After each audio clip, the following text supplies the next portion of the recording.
we get done. Let's look at the epic ham and cheese sandwich. First things first, I'm getting my cat ready.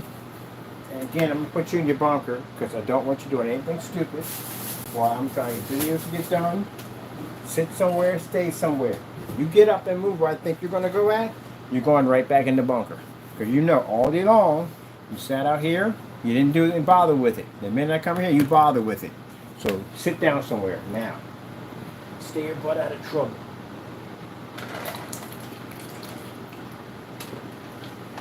Change out his water real quick. Okie dokie. First thing first, my name is Kenneth Bird. My company is ILET Technology Springs. I do this sometimes to entertain the haters. But you know, they need attention. They don't get attention. They cry too much for me. Anyway, the ham and cheese sandwich. This is actually one of my favorite meals to eat. Oh, let me see. Where's the cap to that thing?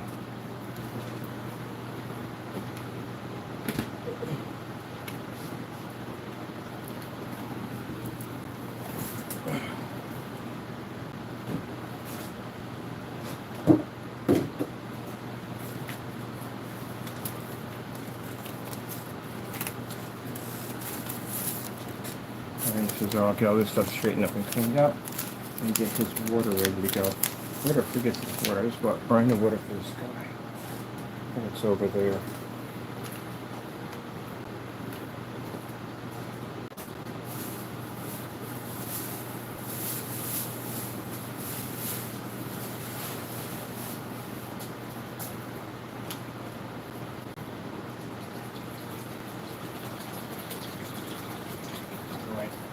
Got fresh water. Of course, my cat only drinks spring water. We don't drink no freaking tap water at all. That's what you like. Anyway, that camera up. Boom. I got work to do. Come on, act right on the focus. There we go.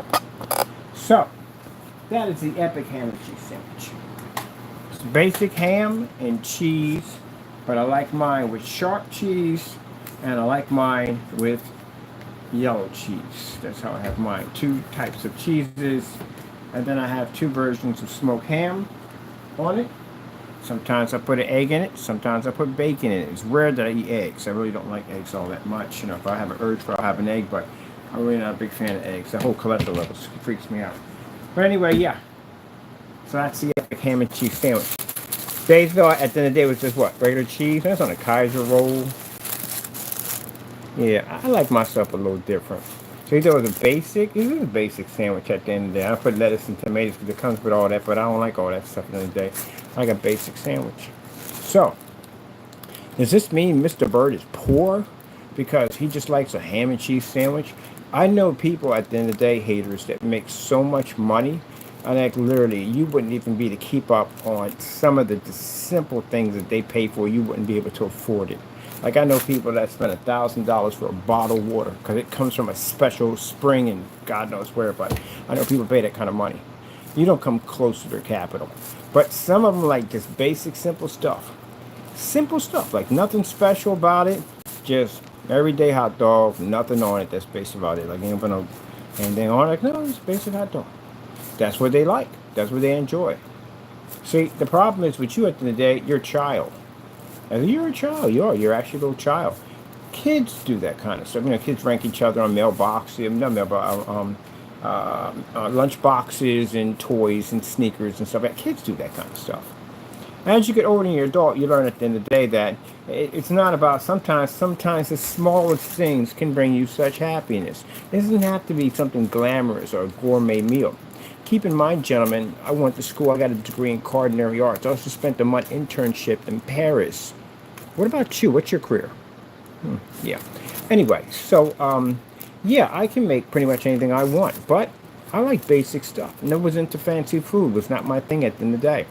If I had a chance to go to, I will be going to a 7-star hotel. It's very rare I would eat inside at any of the gourmet restaurants. I'd literally be outside in some mom and pop restaurant on a corner of God knows where to go get my food because that's where real food is at for me.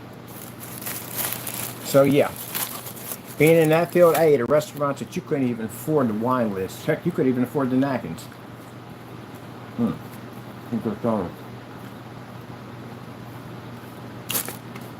You've ever heard of a place called Bookbinders? Bookbinders is a famous restaurant in Philadelphia. The cheapest bottle of wine on the menu was 10 grand. But you couldn't afford to go there. They had the most biggest population of roaches on the face of the planet. Anyway, so it's one of the simple things of life I enjoy.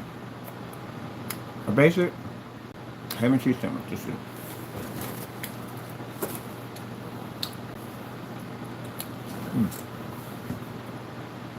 Oh, there's some apple juice. Which I love too. It's the favorite thing I do. A large container of apple juice. I'm gonna get orange juice. I had a bad experience with orange juice a few minutes ago. I think orange juice is bad. I've never known orange juice to make your mouth freaking what's the word for it? Give you freaking cotton mouth. Orange juice.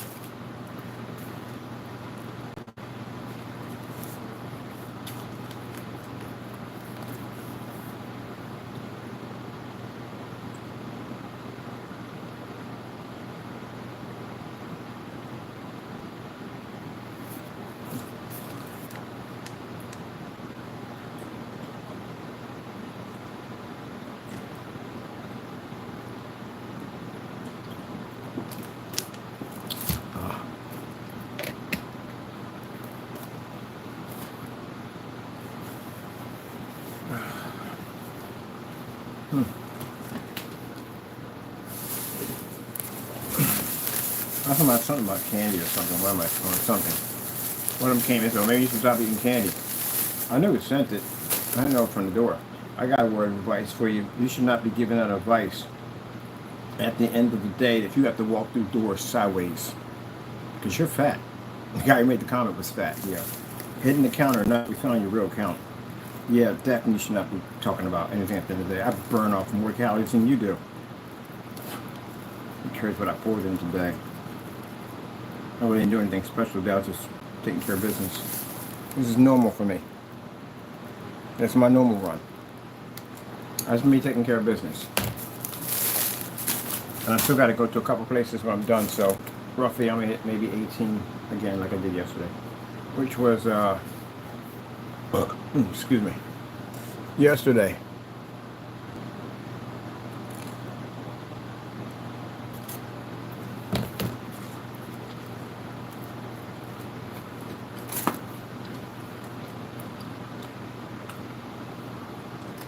That's it. Say the rest for last. I never eat for the sake of eating. I only eat to satisfy my hunger. That's it. That's how you train yourself in your eating habits. Extras to get mad at me because I said for a doggy bag. He thought in the day it made him look fat. Greedy. Because I wouldn't sit down and partake in eating something that I don't need any more of. If I'm full, I'm full. Or I put more in my system that I don't need. You're going to understand that. You know, if your stomach expands to a certain degree and it says you're full, when you keep on eating, it keeps expanding.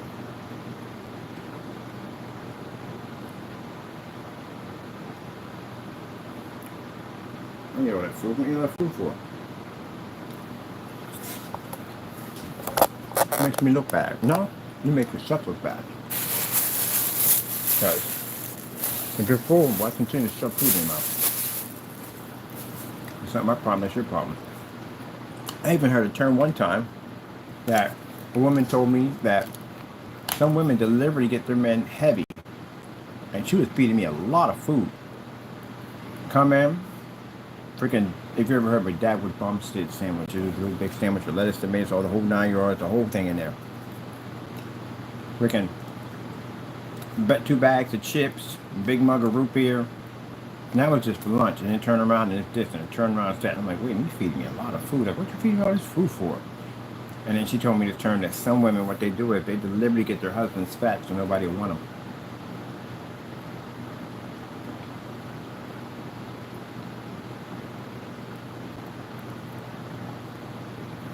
Yep. So if they break up with them, nobody will want them. And people have bad eating habits. And they eat a lot of food. A lot of food. And then sleep on it. Oh my goodness, that's dangerous, super dangerous. They don't go out, they don't work it out, nothing. That's one of the things I do. Anytime I go out to eat with anybody, the first thing I do is that when I'm done eating, I get it from the table, I go take a walk. I may walk maybe about a good maybe 5-6 blocks. And come back in, and that helps me right there. And then when I get back to the home front, I jump on the treadmill. And I noticed that in relationships, when I get in relationships, I'll be out walking the block and they'll be saying like, no, I'm tired. I just want to stay here and just rest a little bit. I just ate. Okay. I'll walk in, come back in, I'm good. When we get back in, they'll probably go upstairs and watch some TV. I'll be on the treadmill.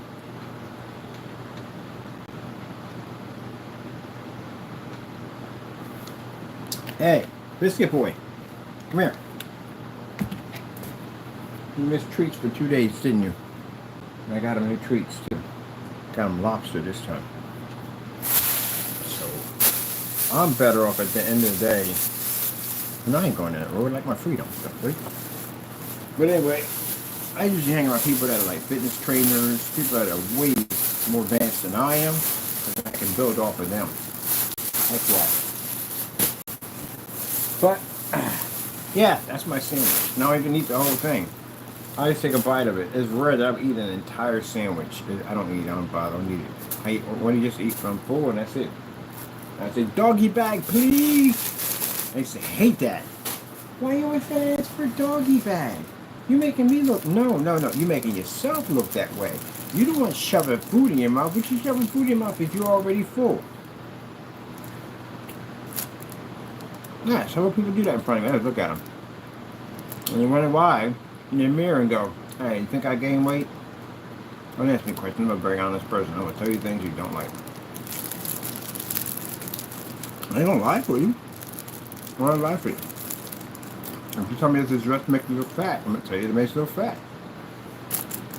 It's not being rude. I'm trying to be based. You want me to lie to you? Let me tell you the truth. See, that's the thing I don't understand about the mind games of relationship. I don't get it. If you tell people the truth, they get mad at you, and then you're a mean person. But if you lie to them, you're a dishonest person, and they can't trust you. I can't deal with bipolar people. I can't deal with it. There's so many tricks to the game. It's not even funny. No one got time for that madness. I just sat there and thought about that. If we tell you the truth and we're honest with you, I mean, anybody, it'd be male or female, doesn't make a difference. I'm not trying to choose sides here. If you tell them the truth, they hate you. If you lie to them, they don't trust you. I can't trust your opinion because you just lied to me.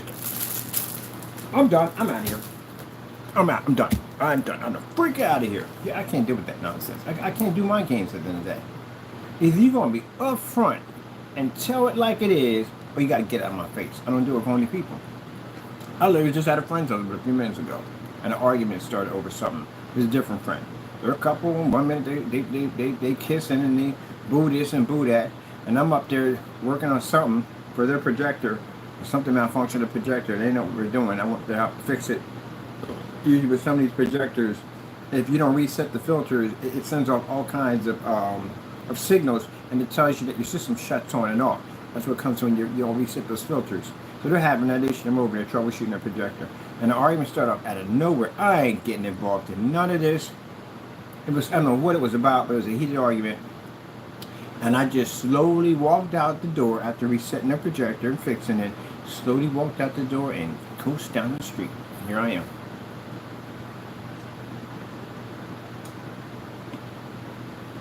You know what I hear right now? Nothing. This is why I don't get involved in relationships. Hear that? Everybody screaming in the background, and then yelling at me about this or that.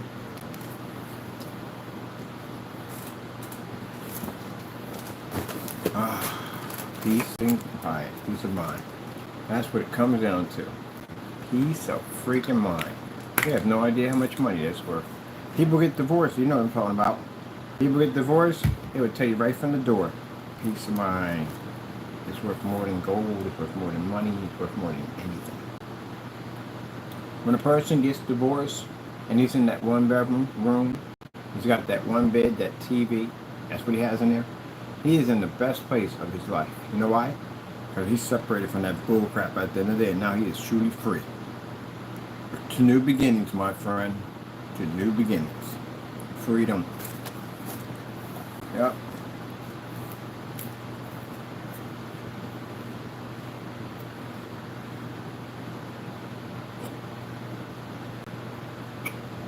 In relationships, you have to have arguments. You're going to have it. You're going to be a totally different person. You're not going to share the same point of view with you all the time. There's going to be conflict. And people say, well, that's what a relationship is all about. It's about building and working and learning about each other. It's about tolerating bullcrap. It's about dealing with somebody else's problems, headaches, anxieties, all. I don't got time for it. No.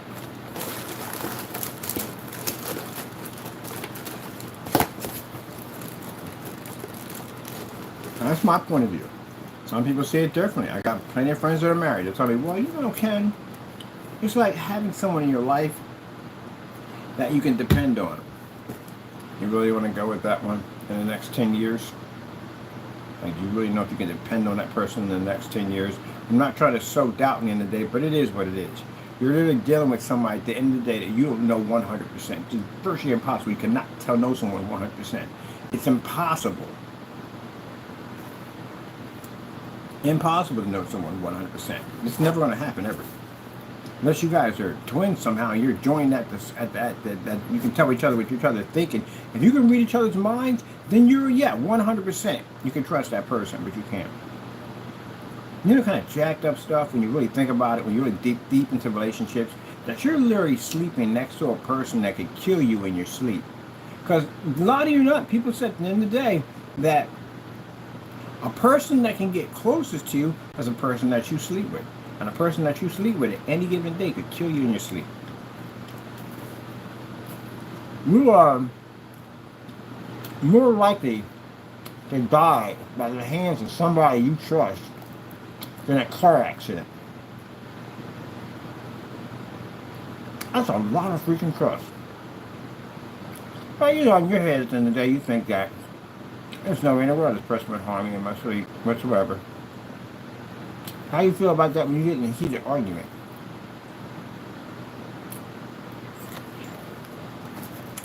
You get in a heated argument, he or she locks the doors behind themselves.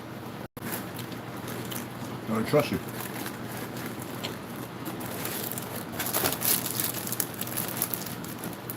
No, that's too much. Like I said, I got a lot of married people. I had the same conversation with them. And they're like, man, it is what it is. When you really get down to it and you think about it, let's get rid of all the little, what do you call it? The relationship goggles. Let's get rid of them. And let's really get down to the nitty gritty. And talk about really at the end of the day. Do you really trust that person 100% even with your life? Don't let love get in the way. I mean, 100%. Because we can be blinded by love.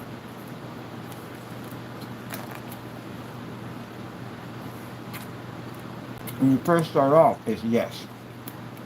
As time goes on, it gets iffy.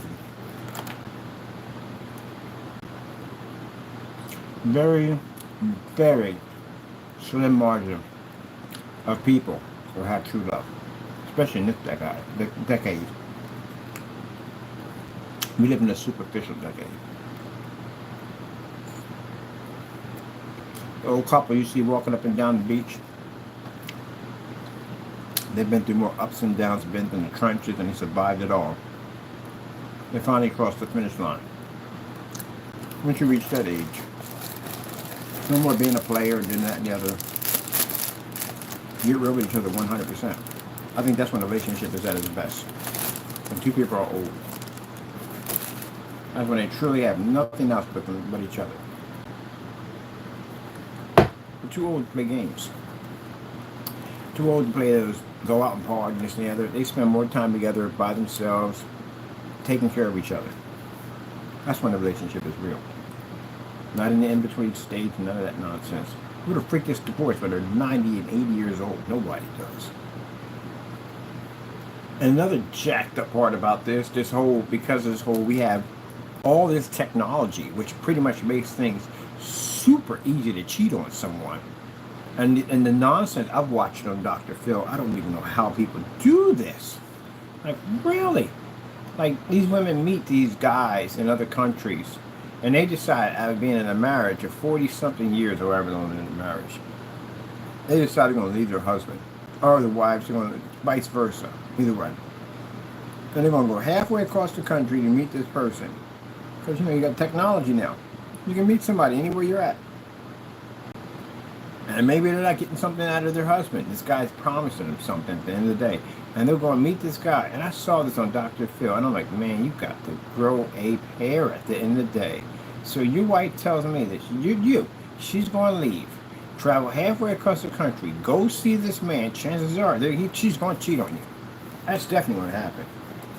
And then she says, if it doesn't work out, I'll come back to you.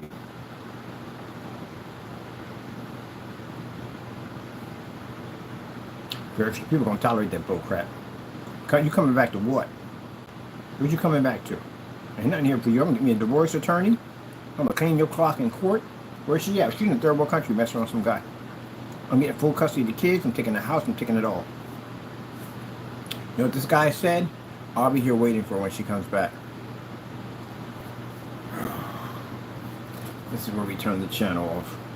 Got to build me a rocket ship. Got to get off the earth.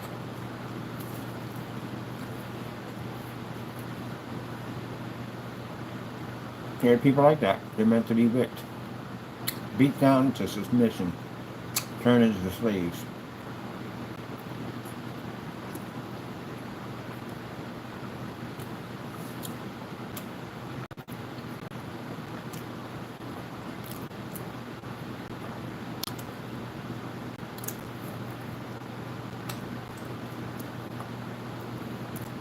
Because he invested time into the relationship for many, many years, and he can't see himself separate. Oh, man. If I was my neighbor, I have to punch him out. I have to knock him out. I have to. I have to knock some sense into him. I have to. Chuck, why did you punch me in the face? At common sense, man. I just came over top of me, and I just had to knock you out. Invest in what? It's over. It's over. The minute she sleeps with another man, he sleeps with another man, it is over. That's why you end up in a toxic relationship, because neither one of y'all refuse to let go. What y'all do is destructive stuff to each other to hurt each other. That relationship is over, and I don't hang around couples like that. You start sparking that relationship, I got a little mess up. When you sit you down in the restaurant, here's the deal. Disappear out of my life. You guys are weird at the end of the day. You guys fight, argue, or bring me into this nonsense. We ain't having it. Either you get this nonsense together, or you get the freak out of my face. I'm brutal at the end of the day. You gotta go. Block your communications, cut you off. I don't want to be around that nonsense. Nobody wants to be around that nonsense. Nip that and be, oh, we're friends. No, we're not friends. I'm not getting involved in that crap. Y'all figure out how to get around that nonsense. Yeah, people do some crazy stuff. I can't get involved. It's just too much crap going on. I can't do it. Nah. Peace of mind is the best thing. It is. I meet beautiful women, and they tell me at the end of the day, I'm not about that. I'm not trying to get married. A friend. Yeah, I'm in the same boat with you. Friendship is all I need. That's it. They've been through some crap. I can tell. I never push it because they've been through some crap. They're happy in their own world. No, there's just too much craziness.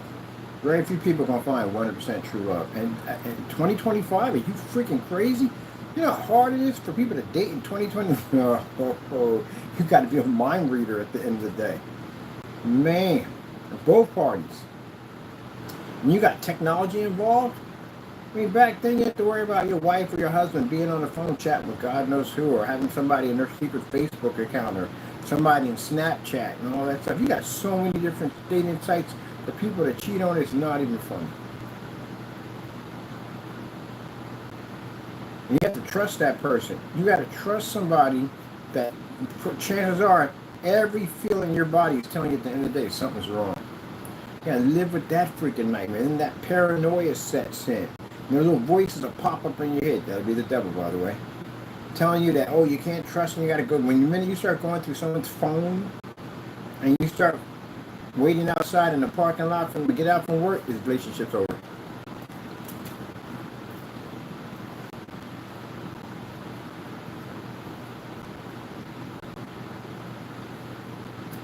Couldn't do it. It's crazy. Joke or not, the woman from the whole Coldplay incident. This woman's at home. Didn't realize that her husband is messing around with HR in his own company. And she's from HR at that. And they've been to their birthday party. You know how jacked up that's gotta be for you to bring the woman that you're sleeping with to a birthday party involving your wife and kids, and she knows her and their friend. Oh, that's messed up. It's messed up. That's real messed up.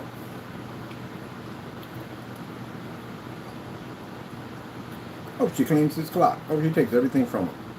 Leaves him with nothing. He had to step down from the company. Quick, got to step down from the company.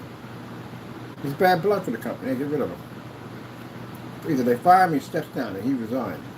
I would clean his clock and probably take everything from him. But she trusted him. And the whole entire time, the other woman was there. The entire time, the other woman was there. And you wonder why women are like that. Why you don't want you to have a lot of women friends and all that stuff. Yeah, because these secret stuff go on. Ate at my table. And you mean to tell me at the end of the day, and you two were messing around?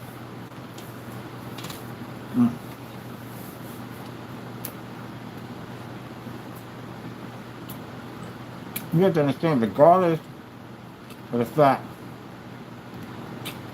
that she has changed her name. The minute it came up, she changed her name. She took her name off all accounts. And if she's trying to move on, she got to go through that pain. All those years, all those memories, all that now tainted. She has to go through that road of pain. And the longer you're in, the more pain you will suffer. Eventually, it will end, but it's going to take a long time for it to go through.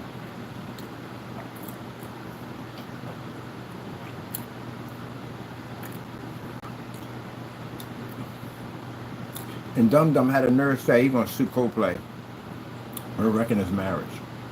Oh, how dumb can we be? You wrecked it. Unbelievable. People are crazy.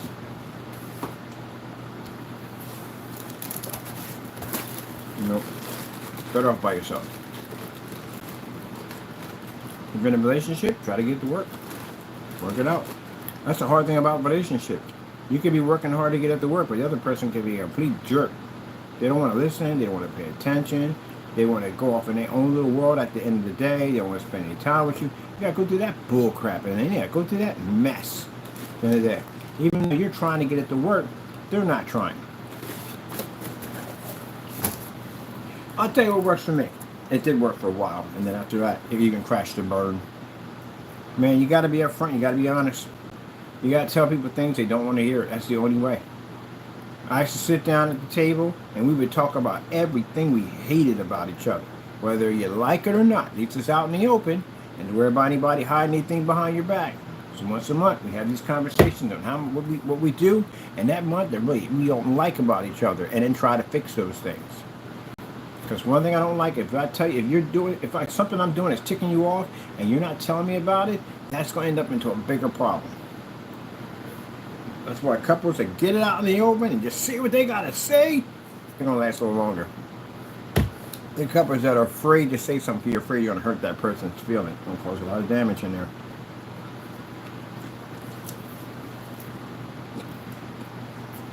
Well, when you're upset and arguing, you will tell them how you feel. Now, you remember that dress you wore last year at Nancy's party? And I said it looked fantastic. But guess what? It didn't. That dress was absolutely hideous. You were like an orange with toothpicks legs. There you go. And they're going to be like, wait a minute, but I asked for your honest opinion. And you lied to me? You lied to me? Oh, yeah, you go.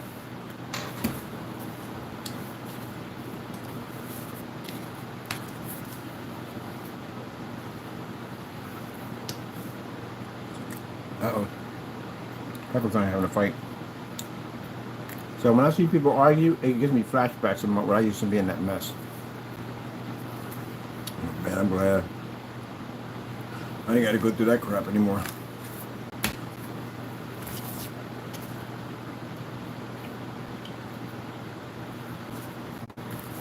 I meet some real beautiful women out there. I see them all the same way. Headaches. That's all I see is headaches. I don't see anything else but headaches. So all I see is a headache. That's it. I see one walk by, I go, ooh, beautiful woman. Headache. That's just how I feel, ladies. A headache. I don't want your problems. At the end of the day, I know you sit there and say, but that's wrong. Every woman can be different. Now I ain't got time for different. Life is too short. I'm too old. I ain't got time to be going out trying to figure out who's different, who's not. Nah, I live by myself. You sit there and say, well, it's just wrong for a man to live by himself because what will you do? Do you have anything what I do for a living? Do you stuff I do on a regular basis? I just I'm gonna turn that to a flat PC over there. I gotta work on that next. Got 3 projects popping up here at the same time. Actually, a few projects popping at the same time. Yeah, I'm quite busy.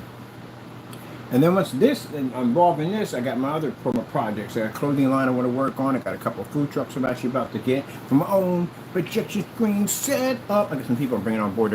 Actually, I'm not doing any cooking. I got some people coming on. They're basically fantastic with soul food. Oh, they Cajun cooking it. Is it Cajun cooking? I think it is. Yeah, they're off the chain. They off the chain. Some from deep down Mississippi. They make some amazing food. So I said, if I get this truck, I can hook it up, and we're hooking up the truck. Okay, blah blah blah. There we go. So yeah, I'm gonna be having a ball. Probably got a brand new bag. That's right, people. I got things I want to do. You know, I'll take a nice woman out to eat. I like the company of a woman from time to time. I'll take you out to eat. Have a good time. That's it. That's the end of it. When you lay down with somebody, things change. Things get emotional.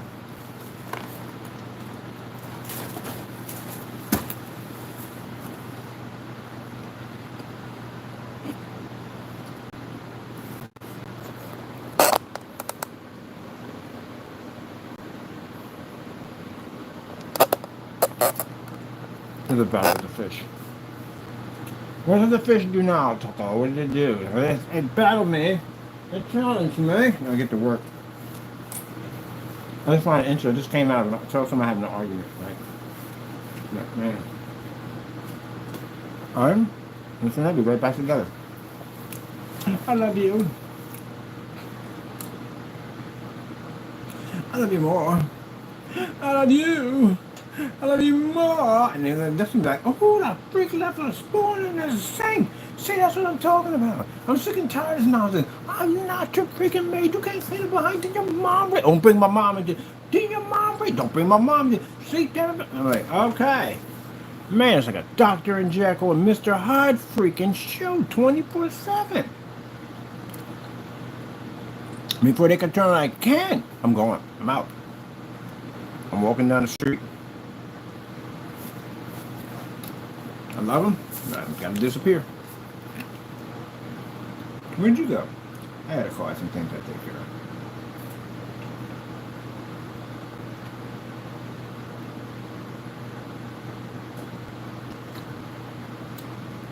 Man, I do drink a lot of juice though.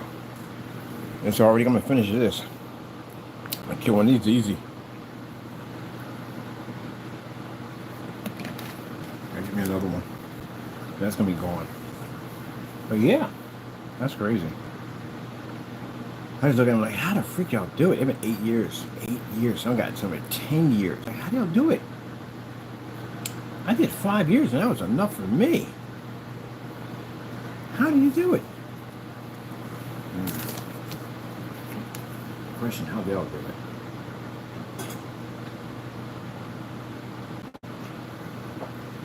I'm not curious because I'm looking to find the secret of a relationship. No, I don't want that. I'm good. I'm curious, how the heck you stay that long together without going nuts? Without going crazy at the end of the day? Because you know, don't with the stuff that he's going to do to tick you off, she's going to do something to tick you off. It's all kinds of stuff. Man, Perfect for me would be floating up in a space station somewhere. There's nobody up there but just me, cat, and God. That's it. I love solitary confinement. I can spend years and years in an area where no people exist at all. I'm entertaining within myself. I'll be building all types of stuff there. As a matter of fact, I would just build me a whole bunch of robots up there to just help me build other stuff at the end there. A whole little bunch of millions out there. Like, what are we doing today? We're going to build this today. Yeah, I'm entertained. I'm good. VR? Yeah, I'm good. I don't need any of that stuff. There are people with introverts are like that. We got a few in the family. They're like that. They don't need human contact. And there are some people who couldn't do it. Some people will go mad if they had to be out there in outer space. Wait, you mean to tell me I'm going to be out for how long? 10 years? Oh, good. When we start this ride, I can't wait not to see you people ever again. Oh, heck yeah. Are you kidding me? There's nobody out there, just me and the cat. That's it. I'm good. I'm going. When do we leave? No, I'm just saying, oh, you must hate, I don't hate the human race. I don't. I just like to be alone. That's it.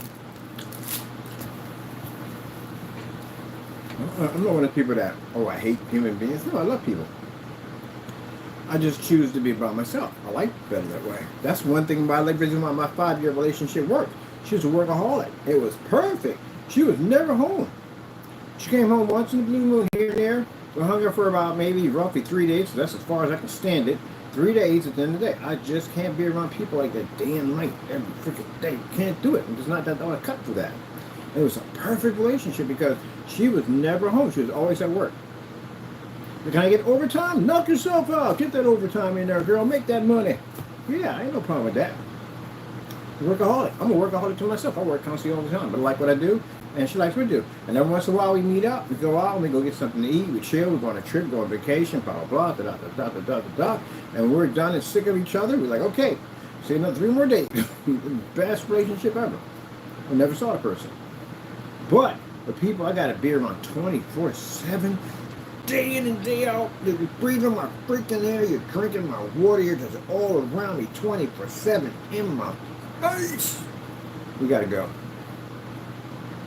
That's not going to work. I can't do that. You got to chat on the phone like right now. If I was with a female, I'd be chatting on the phone with her right now. I'll be building this. I can be building that. And putting this together. Putting that together. So on the phone talking about, what's your favorite food? What do you like to eat? Like strawberries too? I like strawberries. What's your favorite color? Green? Mine's blue. I like blue. Oh, heck no. I'm not wasting any time on that. No. I'm good. And I meet people just like me at the end of the day. I freaking love them. I love them at the end of the day. I ain't trying to get hooked up in a relationship. You lost your freaking mind. Nobody going to go through that man. It's like, oh, you're a perfect friend for me. Hang out and chill right there.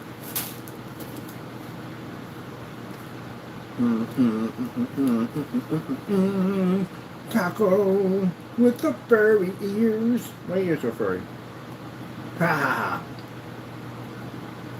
I just happy. Got treats. I'm gonna start working on the scene in a few minutes.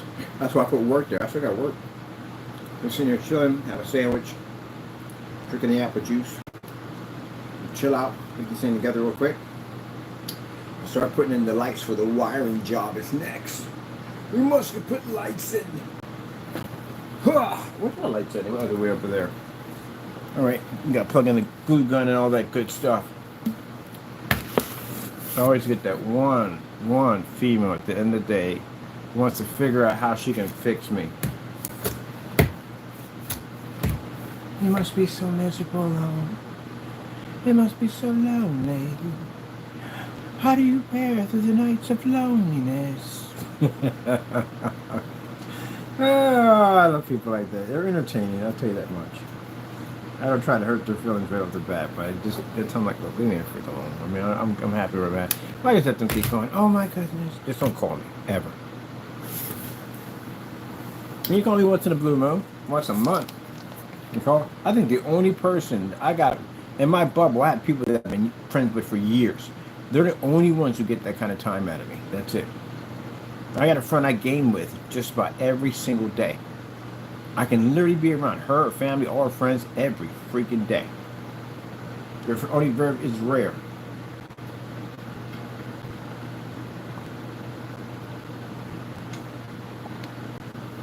When I meet you, I won't call you on the first day. I won't call you on the second day. I won't call you on the third day because I didn't work. I'm busy. I don't get time. Most likely, it'll be 5 days before I reach out to you. And it'll be like, I won't even make a phone call. It'll be text like, hey, what's up? Sorry, I'm going to get back with you. I'm a bit of a workaholic. But I'll tell you that right from the door. I'm a workaholic. You can barely catch me. I tell them right from the door, so that when they're getting the runaround. And I tell them right from the door, I ain't looking for no relationship.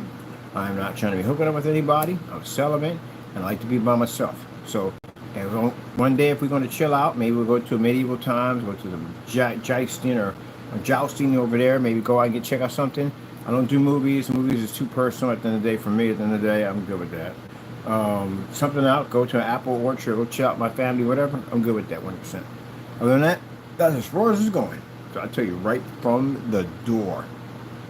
Because when you're celibate at the end of the day, you've got a lot of power. And the power you have at the end of the day that, men, you're controlled by women. The reason why you're controlled by women, because the minute you see a woman walk by with an incredible body, you are automatically controlled. Controlled that quick, that fast.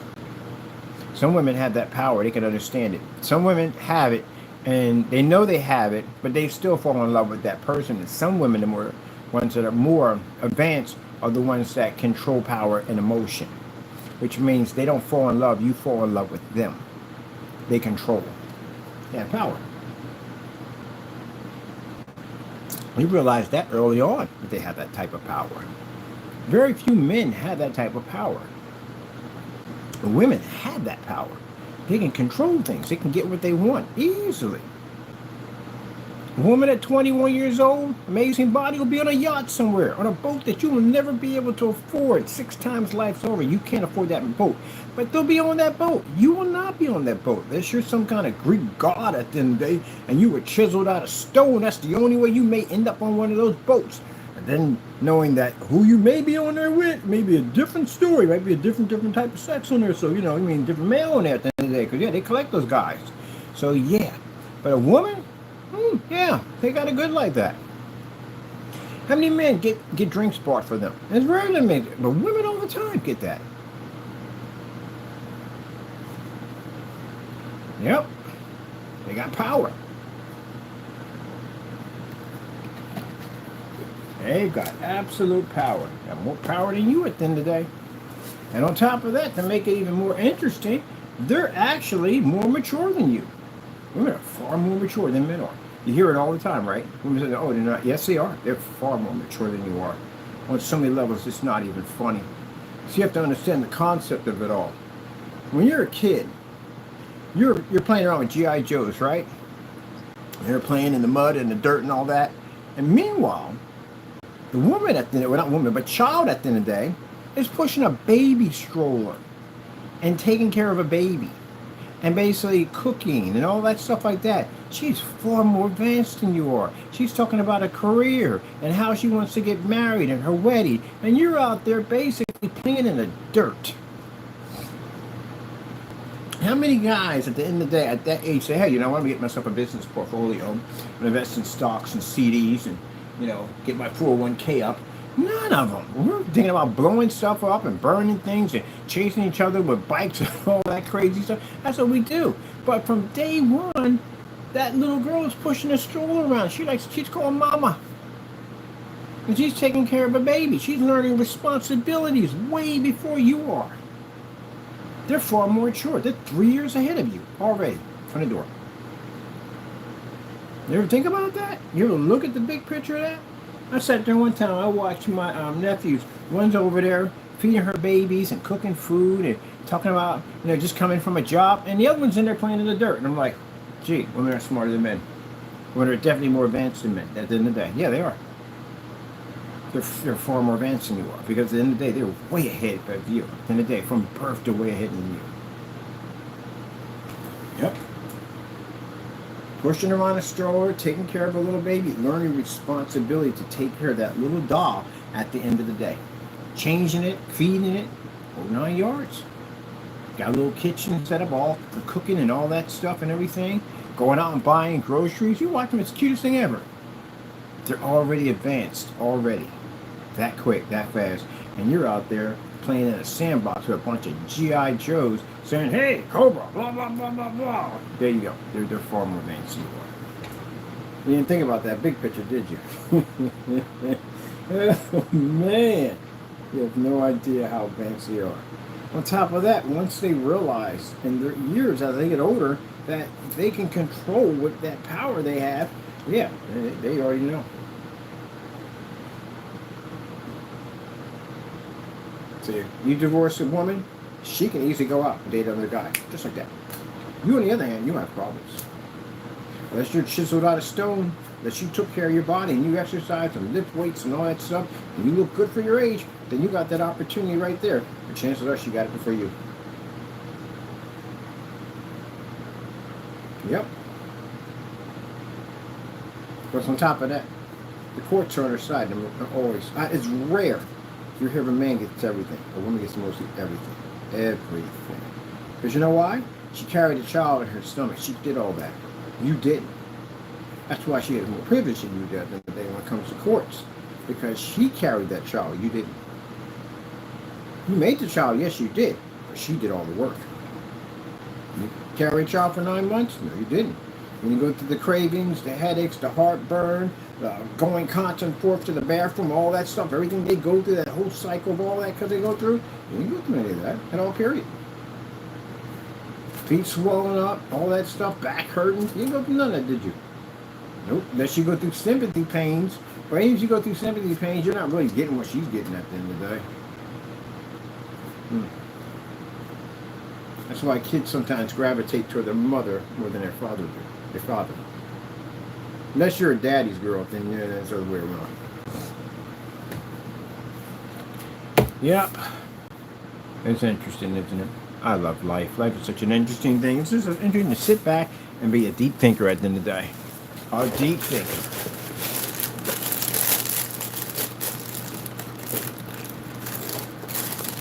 Now you got some dads out there absolutely freaking amazing. Yeah, pat yourself on the back because you're absolutely amazing. These are the ones who deserve Father's Day. And then you got those other fathers at the end of the day. The ones that you never see that they have kids. Until one day Father's Day pops up and they wear their kids around the neck like a cheap medallion. I've seen those. This is known in the hood. Where these guys, so basically you'll never see their kids. And all of a sudden another Father's Day pops up. This is my boy right here. It's my boy. Yeah, it's my boy right here. You never told me he had a kid at the end of the day. When did you have a kid? I always have one. I've always just, it's the only time you'll see that kid at Father's Day. That's it, when they wear them around. And I say, I hate Father's Day because of that. Because these jerkers would pop up with these kids. I say, yes, my boy right here. You know what I mean? So and so and so. And after that, you would never see them again. But then you got them fathers that are in the kids' life every single day. Yeah, those ones who deserve Father's Day. Yep. There we go. Those are the good guys at the end of the day. The good guys. The guys are always there for the recital. The ones who are teaching kids at the end of the day how to ride bikes and all that. Even the one that's got their nails. The one guy, they were showing going to work and he forgot his daughter did his nails. So his nails were different colors. See, that kind of stuff right there at the end of the day.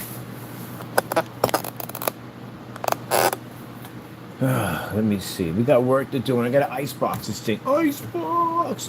Get over here. Get over here. Now wins flawless victory. I think we get splattered already. We just got in here and we got splattered. All right, let me see. Okay, Tucker, you left your toy right here for me to get jacked up on. That was a jacked up on. What kind of jacked up? Oh, got this here.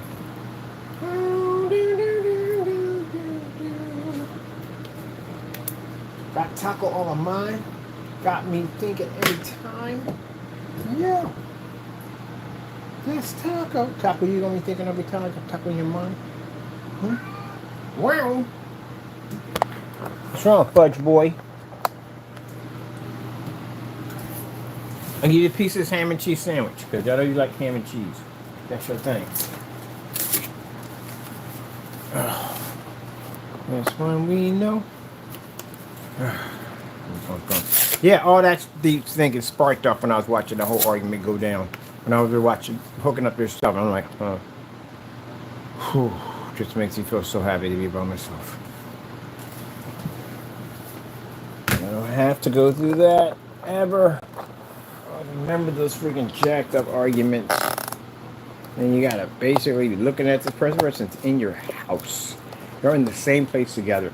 That makes it even worse when you live with somebody at the end of the day because they're in there with you. You can't even get happiness in the place you pay rent for because they're there.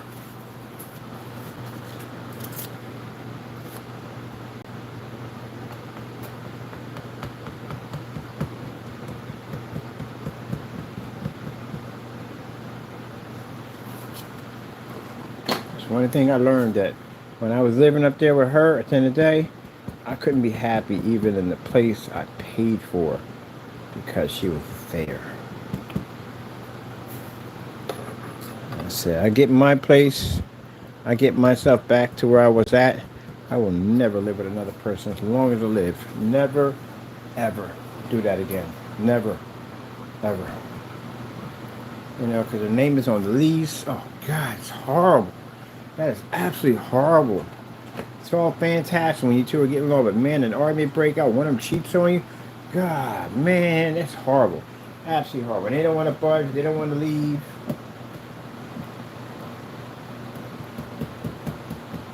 Now, my benefit came in because her name was on the lease.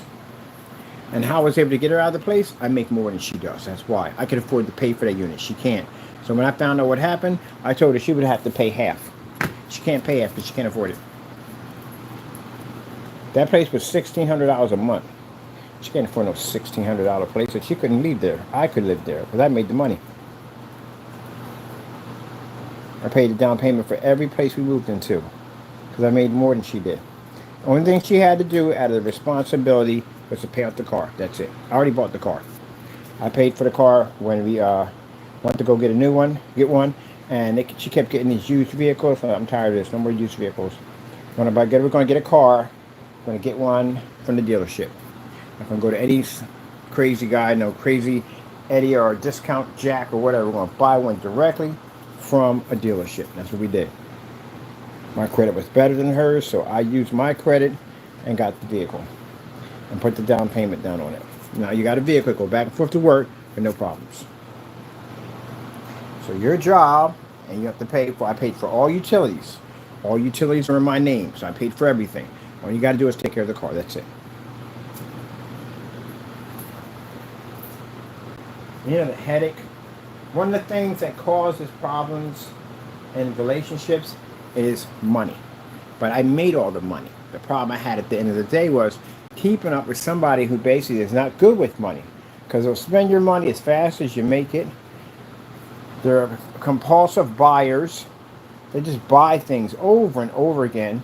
And a person who's not neat and organized, you will literally buy the same thing over and over again because you don't check your inventory. You buy the same thing. It's a waste of money. It's like throwing money down a well. And I was trying to teach her how to organize, how to be more organized, so that way you can check your inventory to see what you need and what you don't need. You're just buying the same thing over and over again. I go up there and I count. We got 20 composition books. We got 20 ink pens, all this stuff. Like, what do we have all this stuff for? Now, she made her own money. She did. She made her own money. She worked hard. She made money herself. She did. I met her. She was working at the post office. Not post office. She was working at the airport. She made good money. So I respected that. You know, somebody, but she didn't make enough to live the way I like to live. You know, we could have lived in the ghetto, got a nice little setup in there, but I didn't want that because I already lived in the ghetto. I did it already. I don't want to be in that, and I didn't want that for her. I wanted her to be in a nice neighborhood because, you know, you want to be in an area where she's going to be safe at. So pay that money out. That's what I did. So I said, I don't want to live in there because I did that one already, and I don't want to do it ever again. So that's where I put that money up. But anyway, procrastination, your fish taco, by the way. Procrastination, bad trade. Procrastination, never get anything done. Constantly putting something off over and over, again and again and again. Not organized, even worse. Because then you don't know where half your stuff is at because God, you didn't basically organize anything from the door. So the things that got on my nerves. Neat. Gotta be neat. How hard is it to pick up clothes, put it in the hamper, put your shoes up, vacuum, clean, all that. I'm not saying that a woman should do that 24/7. No. It's 50-50. It's right down the middle. You clean, she cleans. But it should never be that you're doing all the cleaning or she's doing all the cleaning. That's unequally yoked. It's wrong. And for a man to sit there and say it's a woman's job at the end of the day, there's something wrong with you. Go get a broom and get to work. Because she should be doing the same thing she's doing. She probably want to do some yard work. Some women love it. Not if they garden. They do yard work. They garden. But she may want to work. Teach her how to run the mower.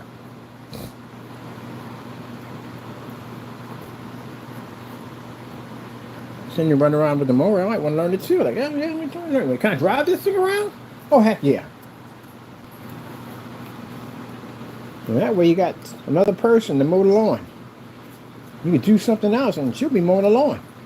And you can swap back and forth. She might enjoy it. She might like it. You never know that.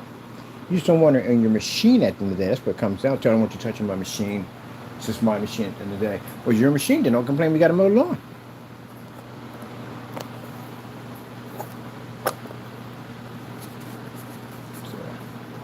Should be 50-50. Everything's 50-50. Right down the road. 50-50-50. 50-50-50-50. Break everything up. She had it good. She didn't have to pay any bills. Nothing. I paid for everything. All the bills.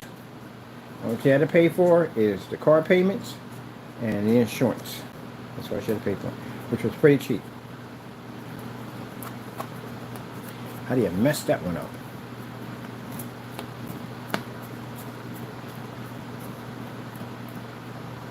You get to a point you don't want to be bothered anymore. And I got to a point where I just want to go back to my old life. I want to go back to my life and not being bothered anymore. I like that. I didn't trust women as it is. Because I've been through a lot of stuff, so I don't trust women as it is. And I took a trust on this one at the end of the day. 5 years, yeah. But no, never. I learned a lot in 5 years in that one relationship. I'll never ever do that again as long as I freaking live. Never again. Never. Ouch. Are my bones cracked? Never. But I'm different. No.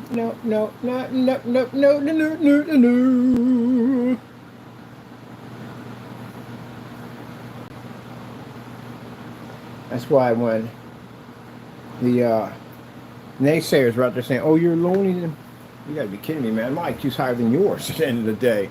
Larry, you have no idea how my brain functions at the end. This is nothing compared to some of my other hobbies I do at the end of the day. Yeah, with that being said, not to be rude or anything, but I've seen the stuff you guys do. You're not, trust me, you're not in my world. But anyway, yeah, I think I have no problem with doing the things I like to do. I have a different way of seeing things in life. As you can see what I'm doing right now. I have a different way of seeing things in life. In my world, I don't have time for other people. In my world, I only have time for me. Of course, I'm the Lord, of course, and my cat over there. That's basically about it. But in my world, this is what I like to be at. I'm happy if I'm sitting up there, studying something, researching something, breaking something down, building something. This is where I'm happy. I'm unhappy when I have to be out and about with other people doing their things at the end of the day, going to their parties and get-togethers and all that stuff. Well, you gotta go. It's a nice shindig. We're all gonna have some fun. I'm like, I'd rather go and building something. And the stuff I could be constructing right now while sitting there having this conversation about this guy talking about how many walnuts he likes at the end of the day. Gracious, kill me.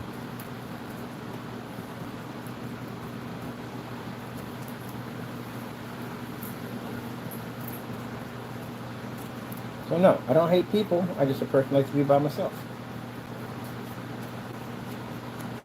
I like it that way. It works for me.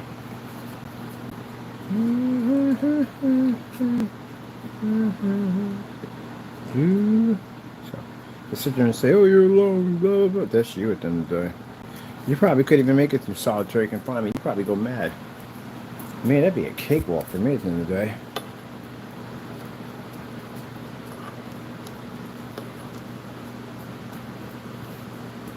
It's over? Really? We only did 10 years. Can't get some more time? Can I get some more time in there? Can I get some more time, please? Yeah, I definitely would love to have that. Man, that'd be freaking amazing.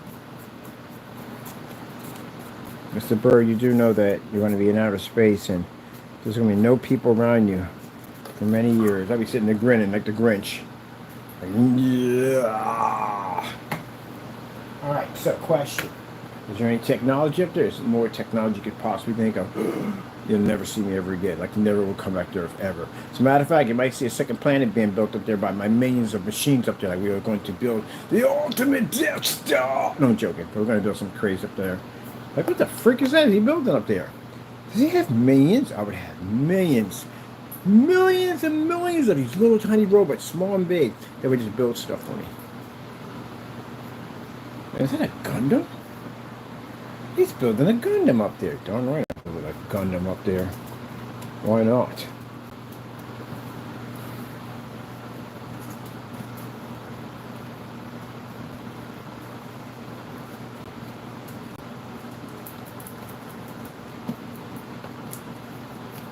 Remember that woman was telling me that men were meant to be with someone. No. Not all men. Not all men. Nope. Man was not meant to be alone. Ew. Okay. Well, I like my life. Bam, bam, bam, bam, bam. If I was on the phone gabbling with somebody, ooh, man, apple juice and tea sandwich, not gonna watch right now. If I was there gabbling with somebody, I would never be doing this right now. Oh, I love it. I freaking love it. Taco, we got that round going on, that round. I'm gonna get me a Highlander cow. See the things today, how furry they are? They're extra furry. Oh my goodness. So furry. So freaking furry. I'm definitely getting me a Highlander cow.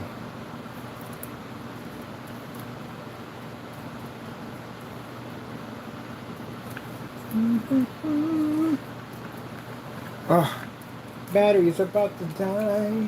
We got this, yes we do. Where's the charger? Just saw the charger 2 minutes ago. Here we go. Yeah, that's the sound you make when you get older. When you get older, the sound gets louder and louder. So one day you're like, yeah! What the freak is that? I went to scratch my ankle. Yep. Yeah. That's me getting older.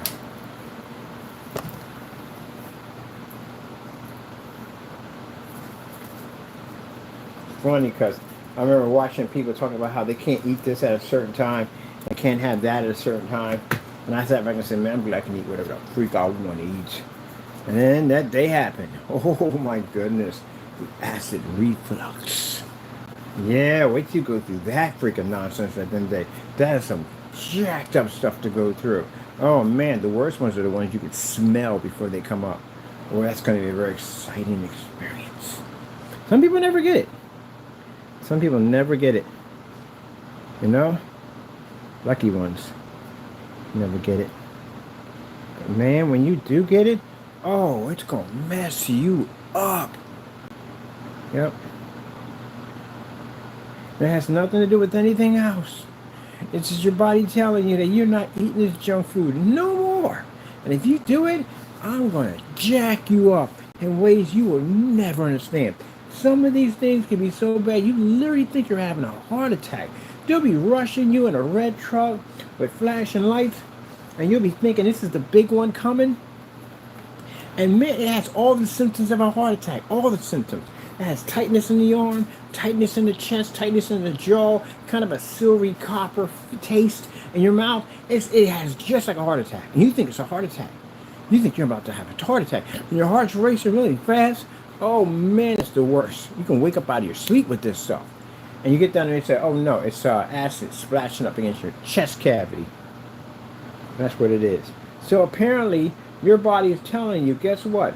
Them hot chips and whatever you like to drink late at night or eat late at night is not happening anymore. Because if you do, I'm going to mess you up. And the worst ones are the ones that you can actually smell it.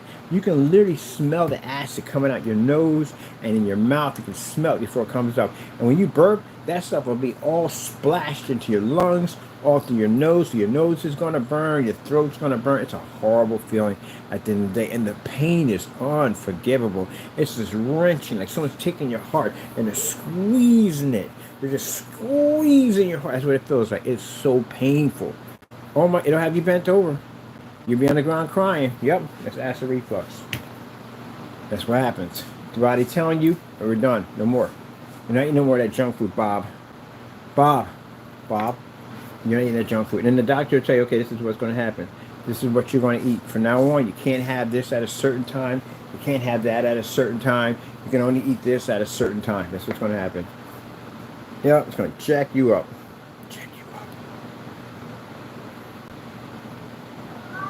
Meow.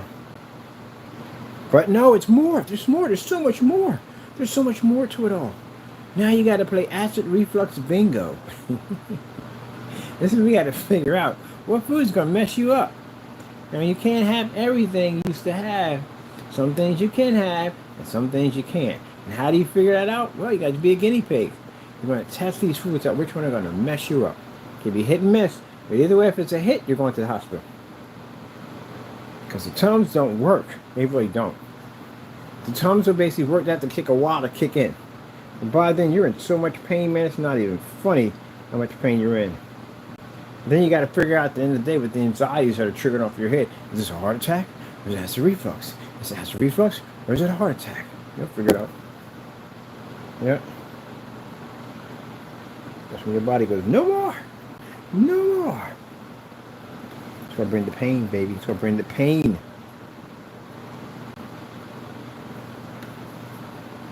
Yep. That's what I had to figure out. I thought I was having a heart attack. I wasn't having a heart attack. Freaking acid reflux. And then that's just that right there. The next thing you know, it keeps happening all the time. It happens a lot. It happens too much. And you finally have acid reflux disease. Now for me, what I do is I cut out the things that I can't have, and I do a great cleansing diet. Get on great, I take all those detox out of my system, and I cleanse, baby. I cleanse my bowels. My bowels. Oh, too much information, that's what you do. Alright, what do you do? Pencil socks. Mr. Pencil Socks. Mr. Pencil Socks. Let me see what we got going on back here. Not going to slow this, man. Jerk.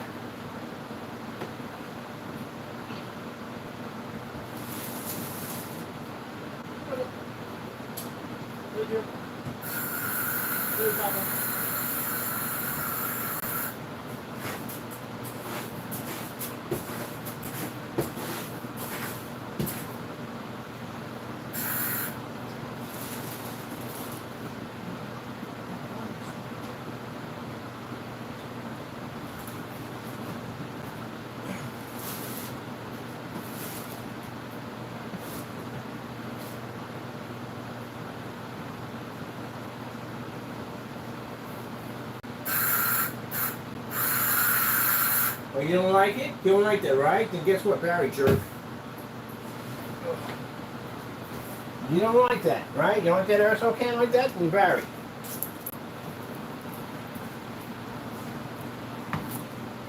I'm about to get an automatic pretty soon. This week he's getting automatic. Better remember to get out of that sucker before it starts up. What the heck is that thing? You do too much, you know what I tell you to do.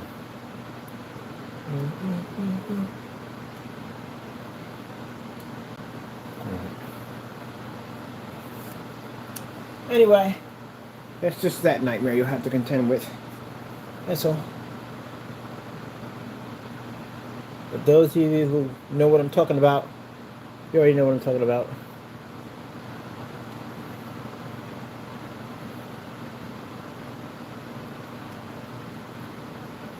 I think I was talking about how young people, how you don't know about going getting that whole, what's the one, in a colonoscopy, that's what it's called. Yeah. Oh yeah. Wait till that day comes up. Young people. Wait till that day comes up. They call it the day of 1,000 waterfalls. Wait till that day comes up. Yeah! I'm like, what the freak? You know, so you're thinking, that's what the guy was like, well, young people, you understand nothing. You do understand some stuff. But I'm just saying about, you have no idea what happens when you get older. Oh, it's a trip, man. It's a trip.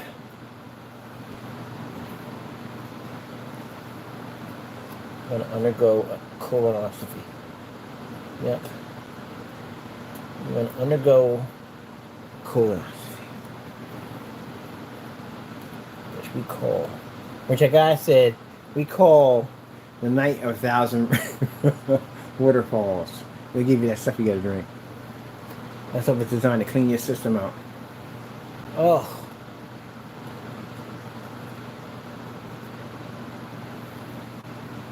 And I got some people, young people, can't wait to get older. Can't wait to get their own place and pay their own bills. Oh my goodness. You have no idea the nightmares you've asked for.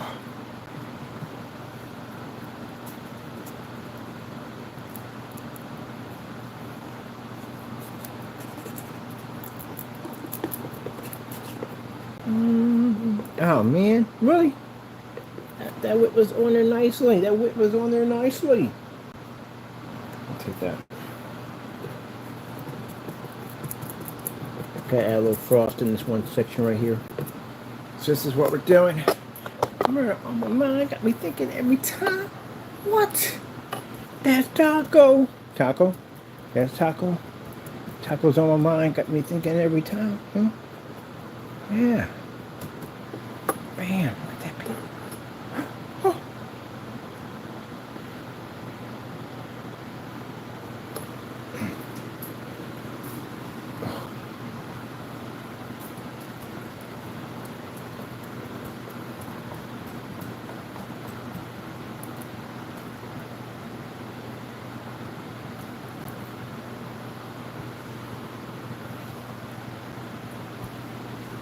Oh.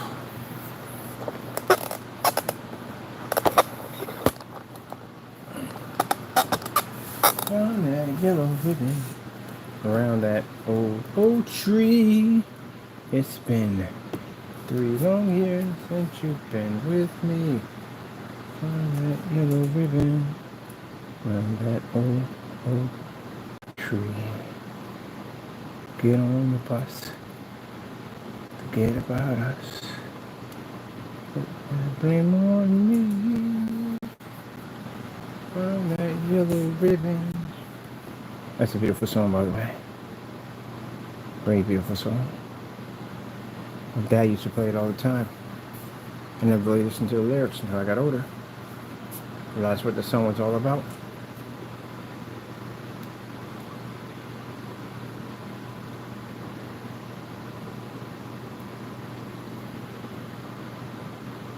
Yeah, people. We may joke around and have our fun, but we do get our job done. We get the job done.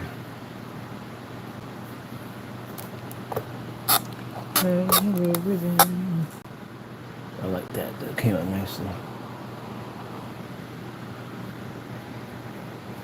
Let's get that little area right here.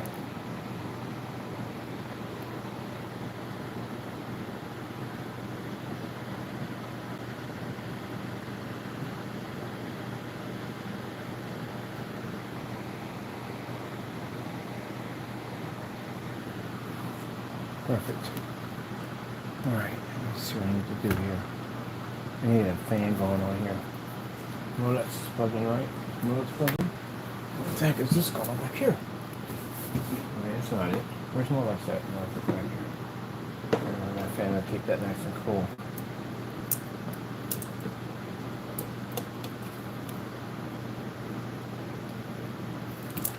Oh, let's see. You are going to this one. Yep, more one. Other one, buddy.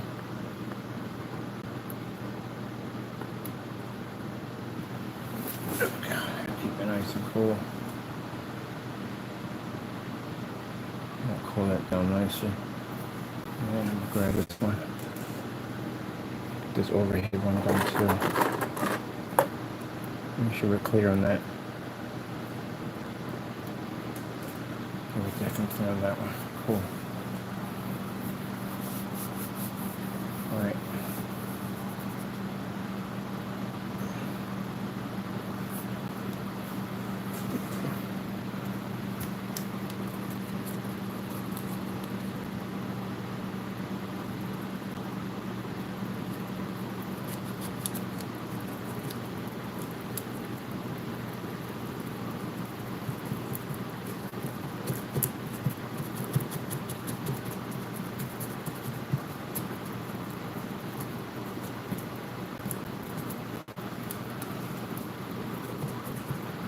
Forget about us. Never play on me.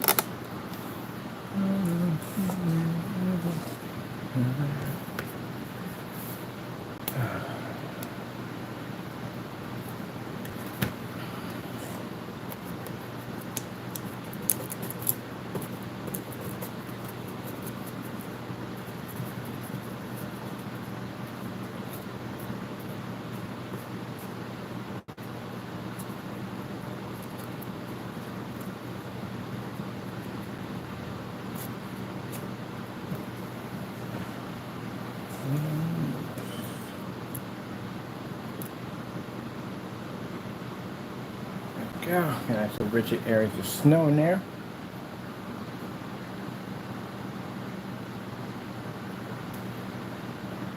Okay, that's all finished there. That's good.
Let's see, what's over here?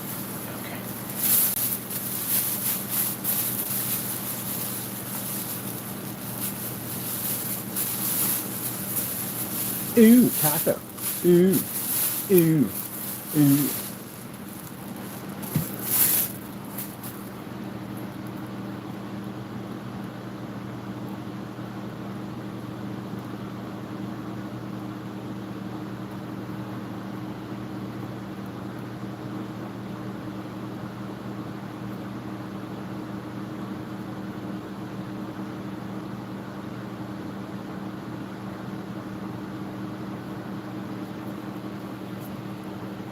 Like I said, try to build something, do something different.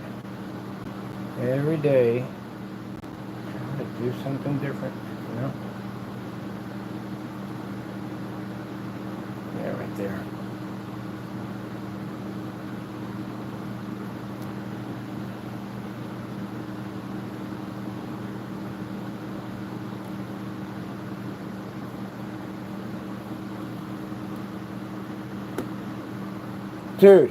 Dude, taco. Not a good place to be at, man. You all right? Yeah, you keep on playing around. Why do you gotta be a jerk?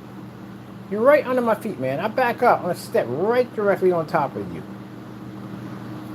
Right under my feet. All the other time, you're never by me when I'm working. All right, buddy. Keep on playing the game today. I'm gonna jack you up.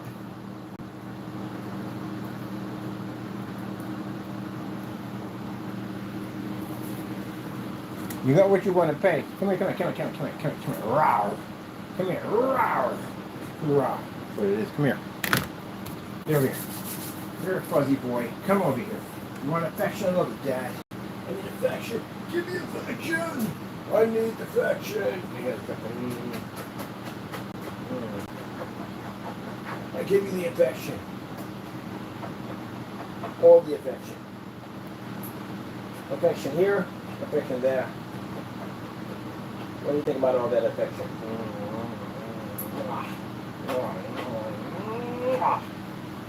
Bam! Affection! I need the affection. Give me the affection. Here. You're a little hot. That fan on you goes too hot.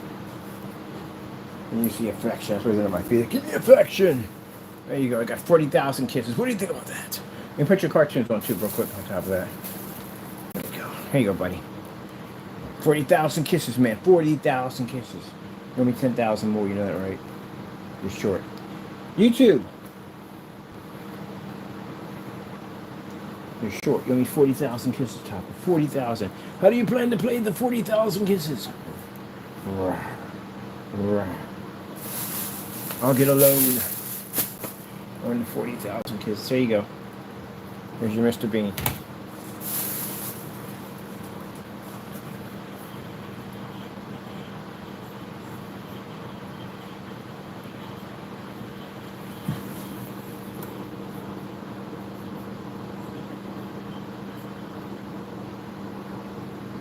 Okay.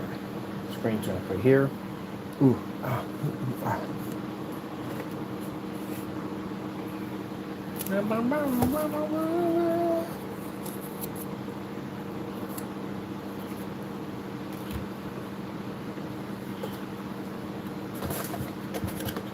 Some people call me a space cowboy.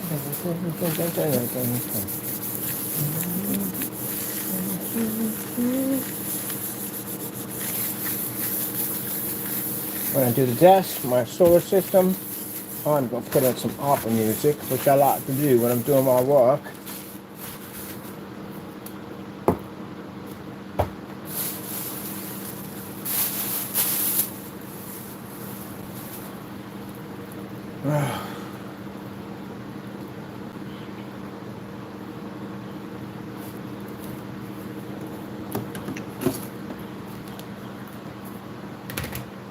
So next step.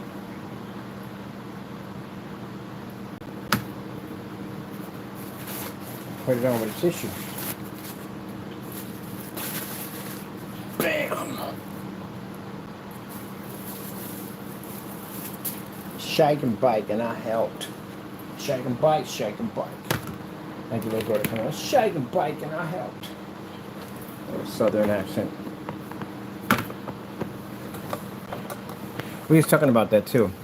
About how they were talking about how this news reporter, who one of the girls was one of them was talking about Thanksgiving. She's gonna bring down her grandmother's Thanksgiving dinner, like her home cooked meal. And man, that was the comment section was not a letdown. So the one guy that was on there, I think from Fox News, he's the guy to be out in the field, the guy with the really thick eyebrows and stuff. He's out in the field, and so he comes in to get this famous Thanksgiving dinner, and he ain't saying a word.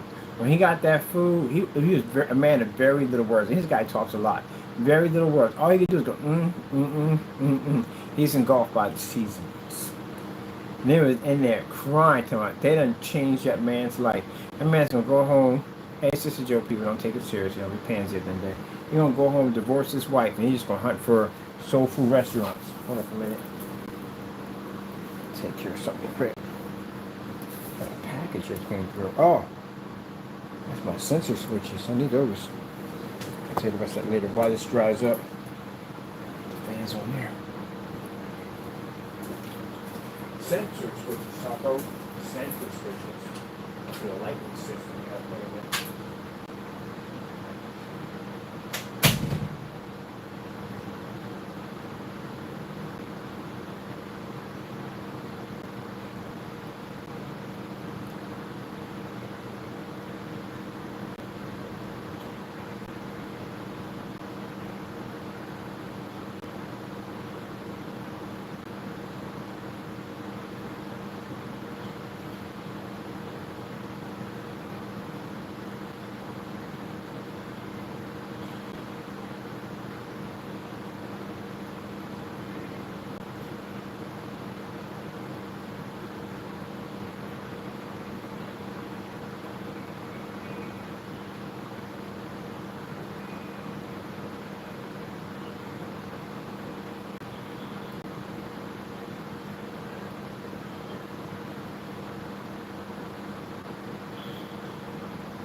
Look at that.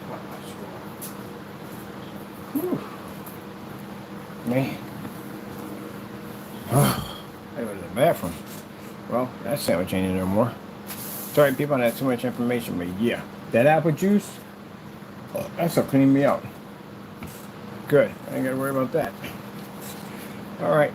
This is going pretty well. Fantastic. What do we know? Let me see if this is actually going to fit over here while I'm doing that.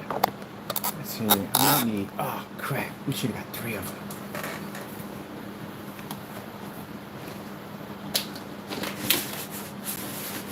See? Listen. Let's say get 3. Should have got 3 of them.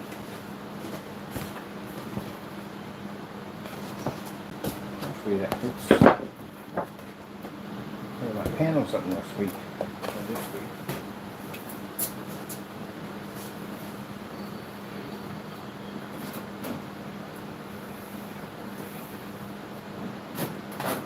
Alright, I definitely do a splatter screen too.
I'm sure we can show a comparison of our surface versus the tiles until I get the new ones in here. Actually, no, I got 2 more I got to put in there. And I'm done, but I want to show a difference. Then later on, I'll do one where I can just put one of these white surfaces up against one of the tiles. And you can see, show a difference off between our surface and white surface versus our surface.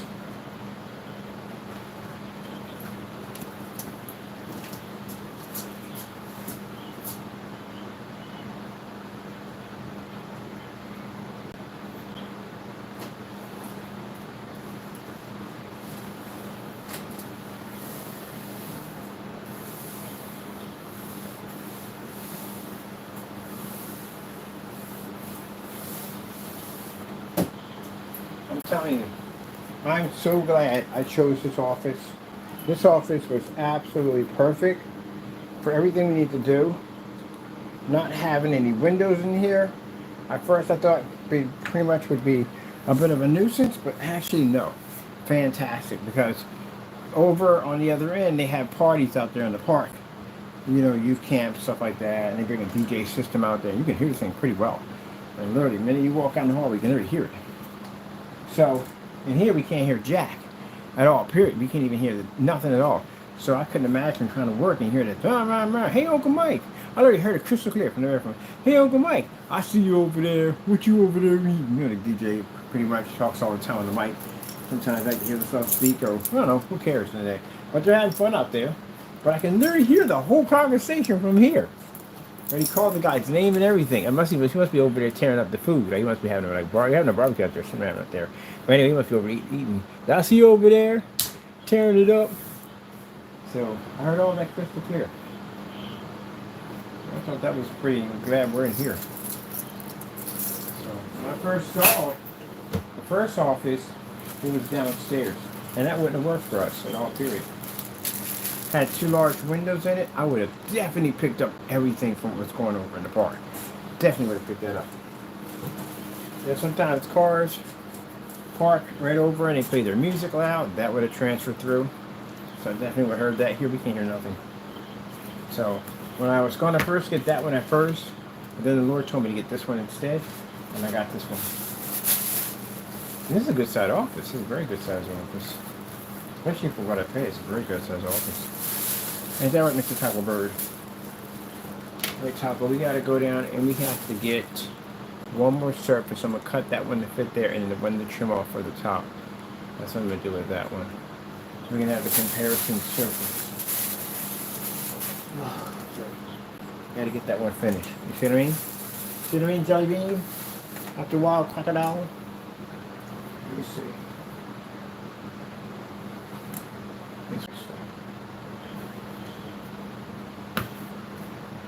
So, let me see what we got for time.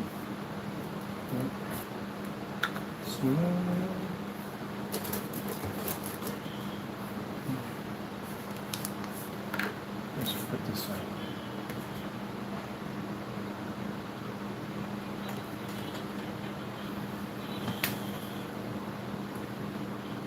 Okay, we're not so frost, distant frost. Excuse me, Taco. I'm so distant frost here.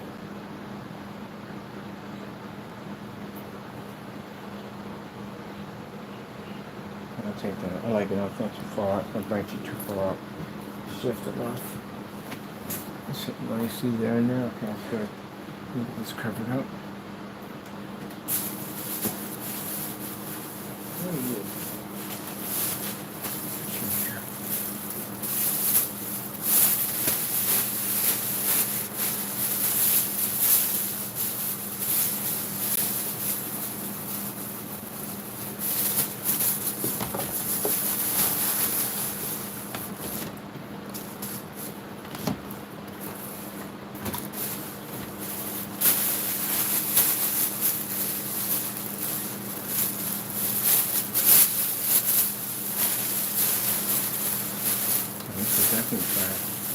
This I can use.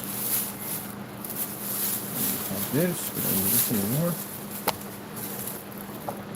Did we glue the top on this thing yet? We didn't glue the top on, did we? We did not. I'll get that glue up so that seals in there and let's figure it out. This is all trash.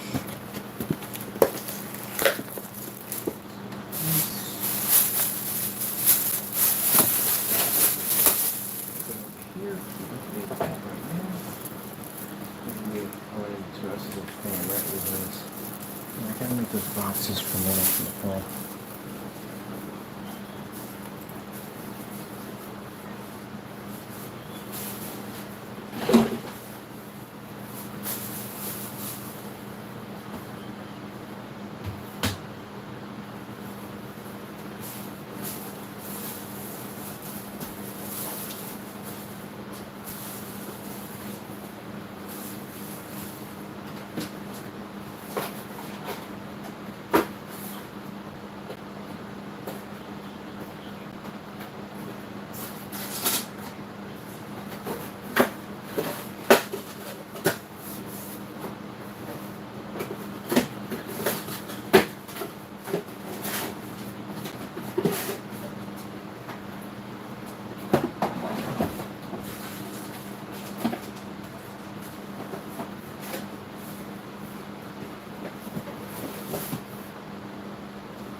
Here.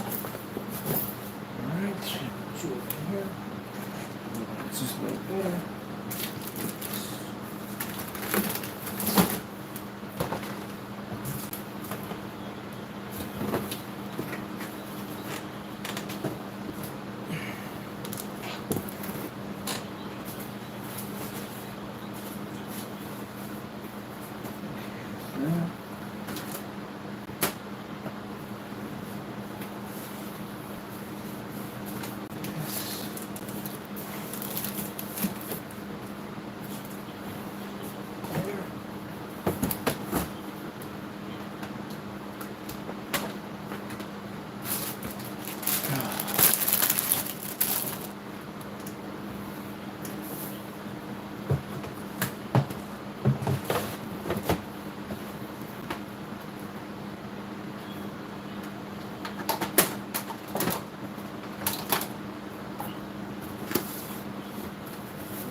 definitely trash. Those.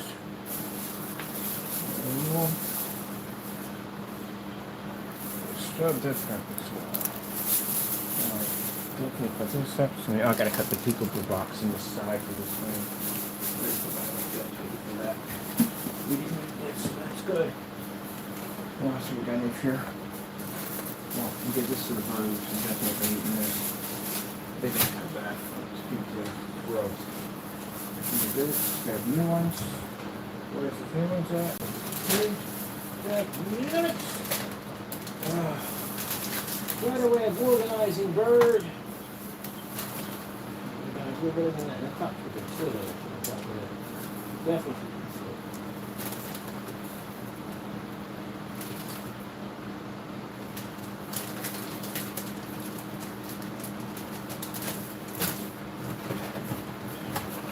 That's right. That's what we're doing there.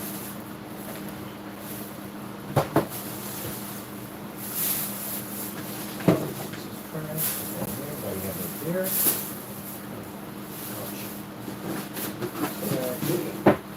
That's trash. That's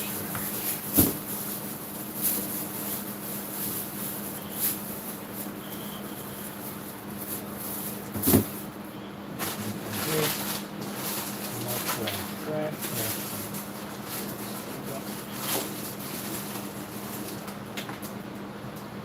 I need trash bag.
That's better than what that was a few minutes ago. Sorry, people. I'm in here clean, but I like to keep my place organized. I don't like a mess. So I'm very clean about my areas.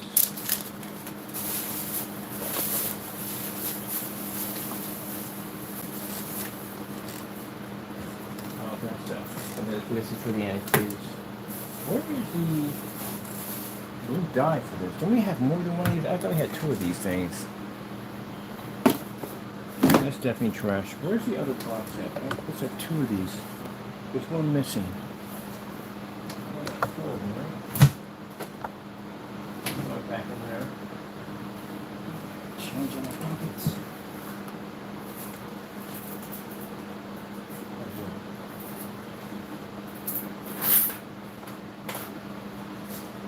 That way. And then gotta add lights to the lights. That's one out for the squirrel. We have that. I gotta figure out exactly where Sam Hill did I put that? Oh yeah, that's where it get caught in the chair while working. Over here. See what's happening.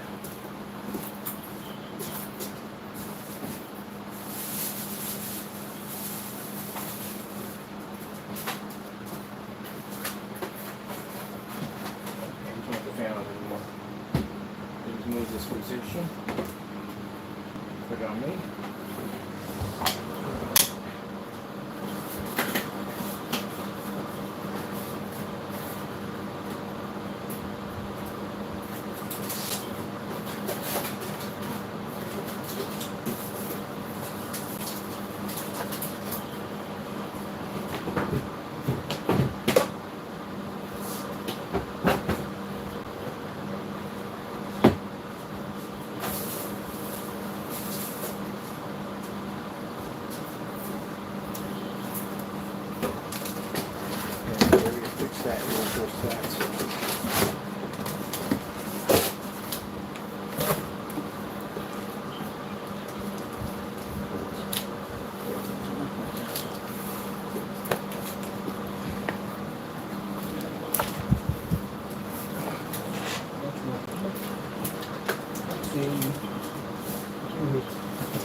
I got the notes.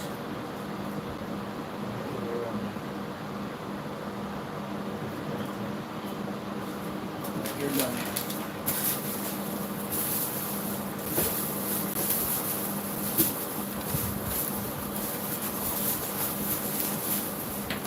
I need this for anything? I don't know. I'll figure it out when I get there.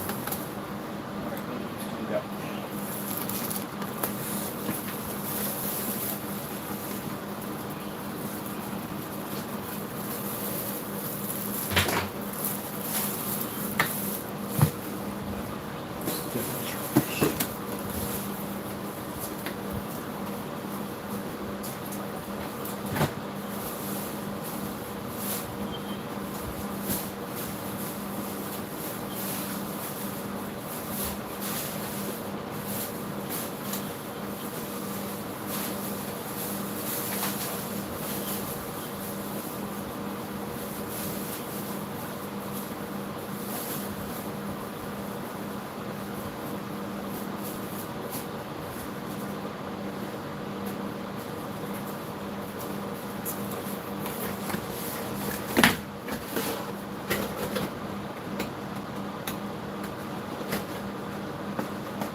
Yeah, to Buddy Boy.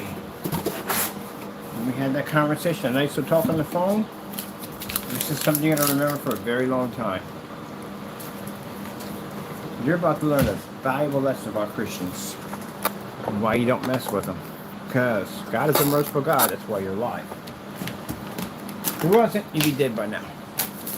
I'd be dead by now. Especially the stuff I did. I definitely been a long time ago.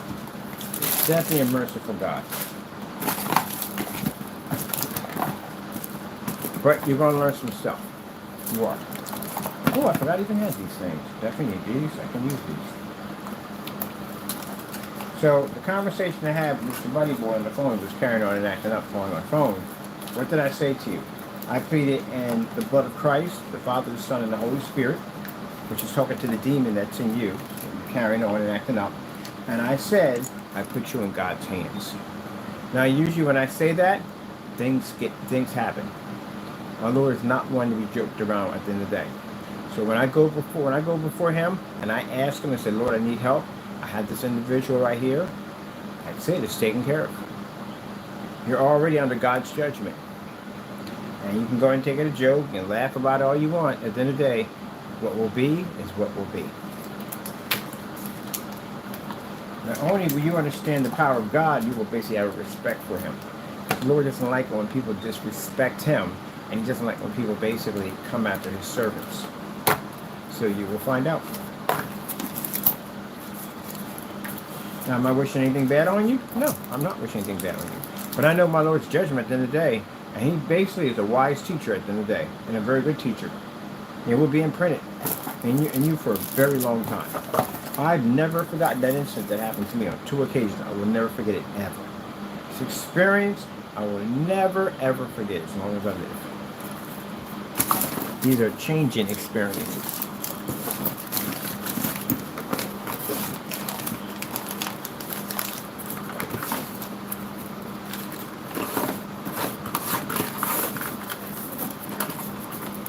Somebody saying at the end of the day, oh, you can't say if people are going to hell or not. Yes, I can. It's in the Bible. It says it right there. If you basically have not accepted Jesus Christ as your Lord and Savior, if you have not picked up the cross and carried and walked with Him, you're going to hell. That's it. It's right there in the Bible. Right there. That defines who's going to be going to heaven, and that defines who's going to be going to hell. It's right there. No ifs, ands, or buts. No in-betweens. None of that. No take-backs. No do-overs. None of that. It's just simple and plain by the book.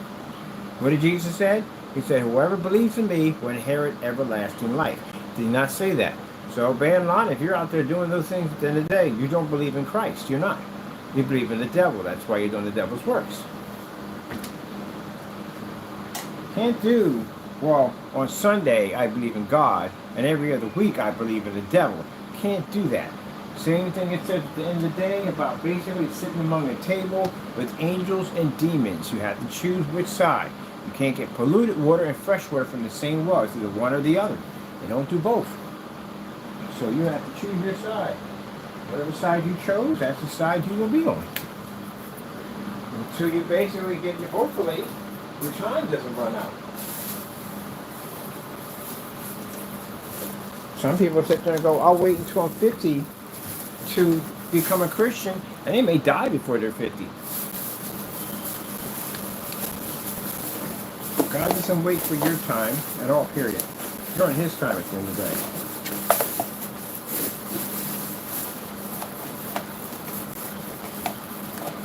They kind of try to explain it in Greek mythology, or basically that your time, your line, the life that you have on this life is spun, like yawn, some kind of special yawn, and it basically controls your lifeline.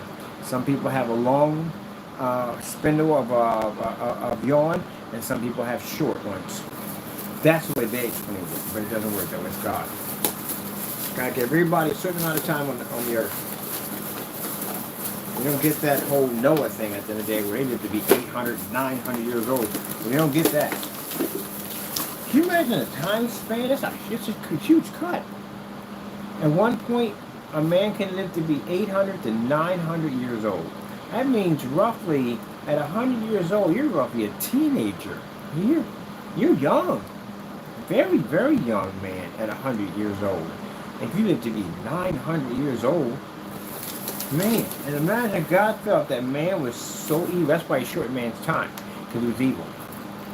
That you are so evil that he had to cut your time span from 900 years, and man's lucky if he reaches into 70. That shows how evil we are. How corrupt and evil we are. That the time span, he didn't short it down to 300. He didn't short it down to 400. He didn't go 200. He said, we're lucky if we make it to 75. Some people don't even make it to 75. Some people at 40, some go at 50, some at 60, 70. It's rare that anyone meets at 100 years old. Jeez, it's incredible to think about that. Man.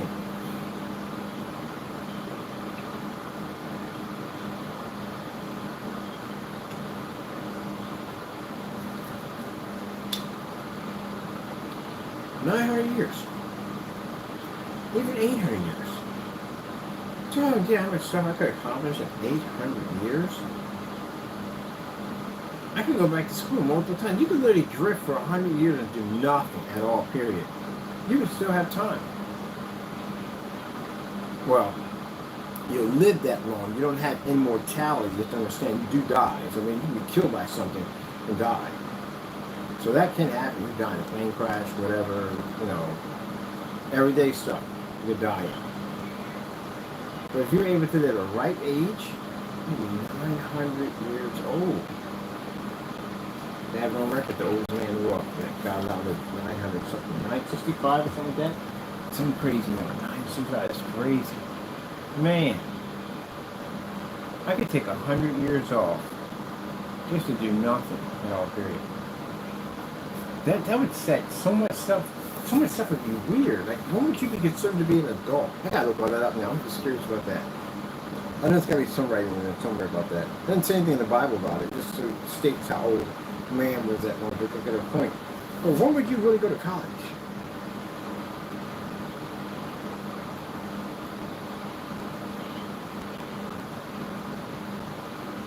I guess you still would be in the age we would be now. But you just would be able to expand your life to 900 years.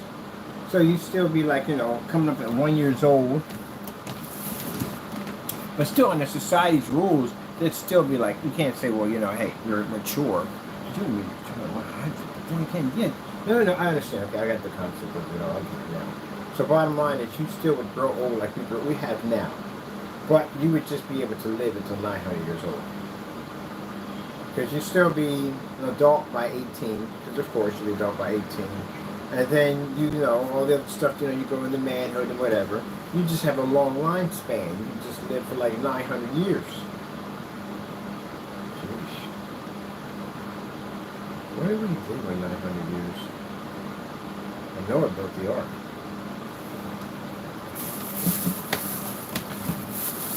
That's amazing. Yeah. He thought man was too evil. Man was too evil and shorten his tongue long.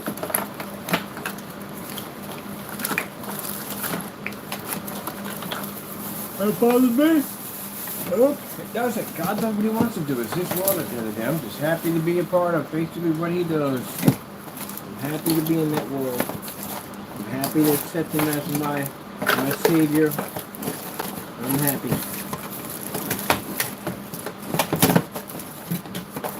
Oh, I got to build that prototype too. I forgot about that prototype. That liquid cooling system, basically, that cools vegetable oil. I definitely got to get back into those studies.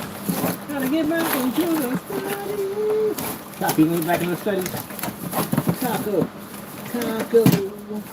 scenario lives in a stereo. Taco, how you live in a stereo? Your name is Taco Denario. How? How is it? How is that even? Awesome. You live in a stereo.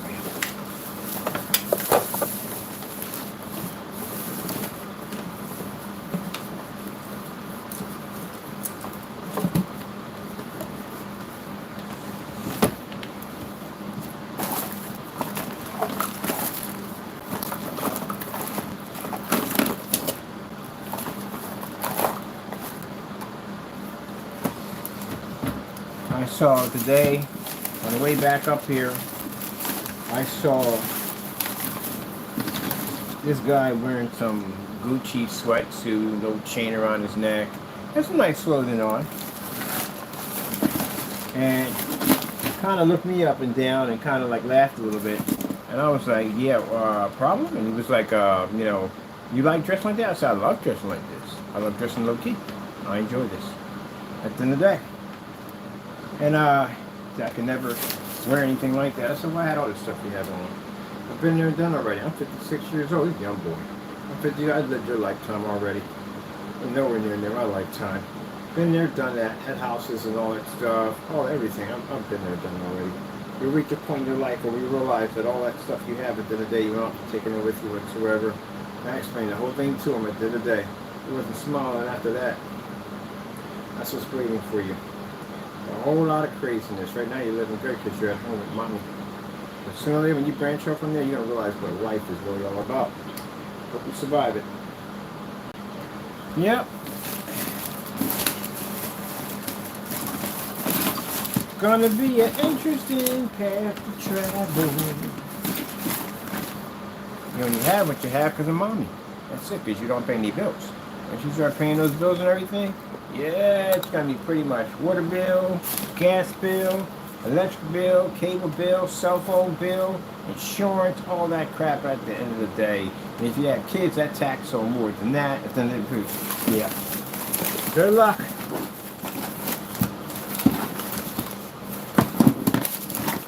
Navigation of life, it's a doozy. But I do like the bright-eyed bushy tails. I do like them. The ones that figure that I'm going to go out and conquer the world. You're going to get crushed a couple of times if you do that. Like I explained to my nieces and nephews, life is like, how do you explain it? Bright-eyed bushy tail, can't wait to go out and conquer the world. There's nothing wrong with all that. But you have to understand, it's not going to be pizzas and cream every single day. You're going to go through some really jacked up stuff in life. That's life lessons. That's how you learn, you experience. So the minute you open up that door, life is going to come up to you and punch you dead in the face. That's what it's going to do. And you're going to go down. Yes, you will. You definitely will go down. And you might be there for a bit, but eventually you'll pick yourself up by your bootstraps and you'll go through that door again. And life will be waiting for there again to hit you dead in the face again. You're going to go through this process over and over and over again. And as you get older, you start getting a little more wise about life. So next time life throws a punch at you, you turn to the side. You sidestep it. And he misses. You learn something out of life. But eventually life is smart and life is going to figure a way around it. And then life is going to watch you sidestep and he's going to kick you in the face. You're never going to see that one coming at all, period. Like, well, I didn't see everything in my lifetime. Well, I've never seen anything like that. There you go. Now you're learning about life. There you go. It's okay to have dreams and hopes at the end. It really is. And remember, life is waiting right there to punch you dead in the face. And it will. Yes, it will. People out there who go out and get their luxury life at the end of the day, they go through it too. Stock market drops, they lose everything in the process. That's life. Now at your door with a battery ram taking your door off the hinges and basically beating the crap out of you. Yeah, it's all part. So we tumble and get back up, and tumble and get back up, and tumble and get back up. Just have to remember to keep getting back up every single time. Don't quit, just keep getting up. Sooner or later, you'll cross the finish line because now you learned.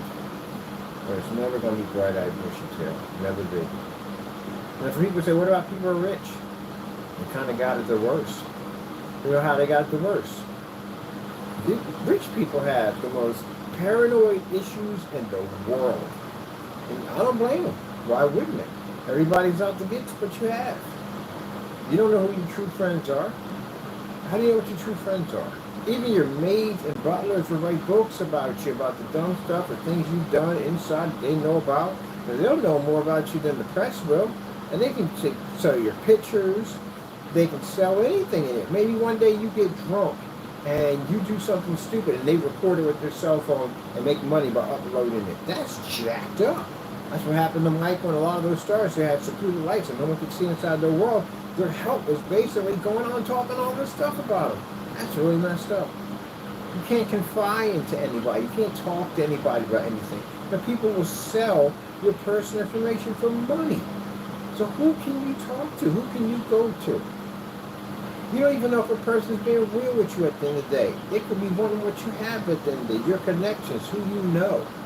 Everybody's trying to step over top of you. Everybody's taking something from you. You get to that point, you start getting paranoid.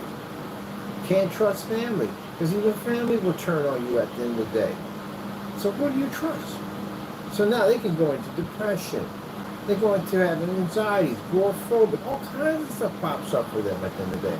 People go, oh, well, they got a rich, they're good at the end of the day. And then some of them don't even have a peace of mind. Can't even go out and have a freaking hot dog. You have to have these cameras flashing all in my face. My kids are all over the tabloids. And people start rumors and saying I'm doing this, I'm doing that. You ever seen Michael Jackson sing that song called Leave Me Alone? You hear he was talking about in that song, he don't have a freaking life. I don't care how much money I got. People are making all these nasty rumors about me, and they're posting this and posting this all over the place. That's what the song was about, leave me alone. He's going to be left to freak alone. Comes with a price. So for them, you see them on camera, they put on that smile. They put on the show for the camera. But a lot of them deep down inside are really freaking depressed. Because they don't know, they don't got no one to trust. When you have nothing at the end of the day, there's nothing no one can take from you. You really have true friends. Maybe some of them may have somebody that's a true 100% friend. But then again, that paranoia kicks in. Maybe they might sell you out too. You know, what's it called? David Hasselhoff. There's a video of a long time ago. He got drunk on the beach and he was eating sand. His own daughter recorded him and posted it. You know how jacked up that is? That's your own father at the end of the day. For some views and likes, she posted her father drunk on the beach eating sand. See, that's what I mean at the end of the day. You can't even trust your own blood. So of course they go off to somewhere secluded. They're going to be around no one at the end of the day. Don't want to be bothered with at all, period. I couldn't imagine opening up the tabloids and seeing all kinds of crazy stuff about John. I got these jerks at the end of the day, but imagine on the level that they had to go through. Poor Brittany, she was sitting up there in her mansion. They lose it. They lose it. There's no one there for them. So they lose it. And then people not watching, seeing the pain she's going through, they're making jokes and laughing about it, making memes about it. So when they kill themselves, and everybody's sorry at the end of the day. Everybody's sitting there all sad faced, like, oh man, it's a shame they passed away. If somebody was there to help them, you're in the comment section laughing about them. Messed up. Just because you're rich, no man, you have it easy. Sometimes you have it far worse.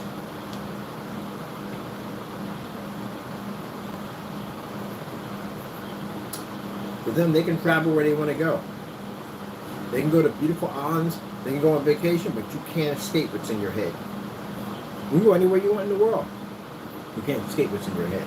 It'll be with you everywhere you go. Like Will Smith, all that pain he went through with that marriage and everything he was going through, he's still going through that nonsense now. And he started doing all these videos about traveling here and traveling there. He was trying to escape his demons. You can't escape your demons when they live in your head. So no matter where he goes on this world, and wherever he goes, that's going to be in his head. He's attached to those demons. You can't escape the self. Self goes everywhere you go. And some people get to a point that they can't escape their self. When it clicks in, they realize that no matter where I go, it's always going to be there. It's always going to be in my head. It's always going to be in my head. And I can't talk to anybody about it. You can't even trust a psychiatrist at the end of the day. They will sell you up down the road at the end of the day. Can't trust anybody. Can't talk to anybody about what I'm going through.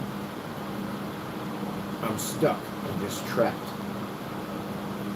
And they figure they'll go here and go there, but deep down inside, it's in their head. So how do you escape the body? They kill themselves.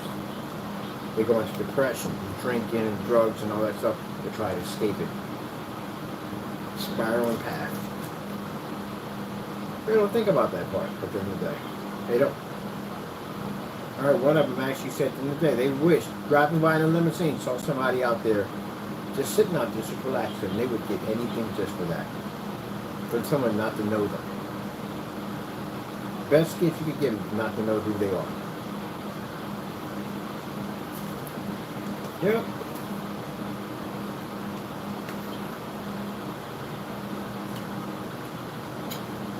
Misery travels on both sides. Because don't trust people at the end of the day. And as they get older, who do you want to trust? They get older, they have any medical complications. Oh my goodness, man. People sell up and make money for it. Yeah, I saw Wendy Williams doing this and Wendy Williams that. Wendy Williams has a medical condition. She's been breaking down, she's falling apart. And there are people cashing in on that. That woman sat there and broke down and cried on so many different things. She's losing her mind. And people cashed in on that. They made money off her misery. You know how messed up that is? What kind of person you gotta be to make money off a person's misery? And imagine you got no one to go to because you can't tell anybody what you're going through because they'll put it all over the tabloids. And now you got that to read at the end of the day through all the pain and suffering you're already going through. Instead of somebody just being a real friend with them 100% saying, hey, at the end of the day, I got your back. Doesn't make a difference how much money you got. I don't care. I got your back. Some of them are blessed to have that. They have a person that will do that for them. Messed up. Yep.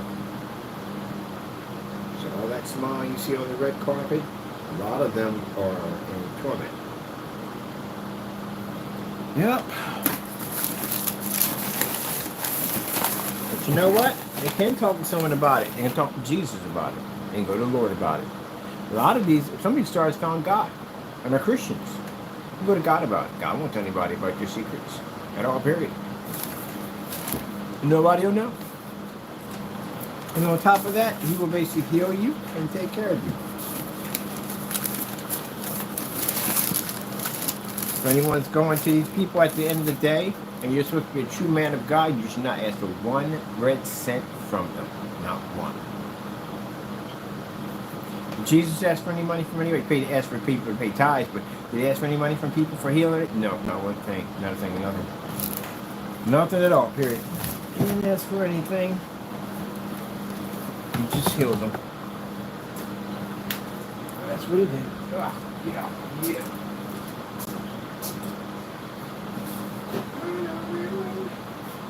Chicken and waffles. Tacos and waffles. Taco and waffles. Every day we have tacos and waffles. Every day. Tacos and waffles.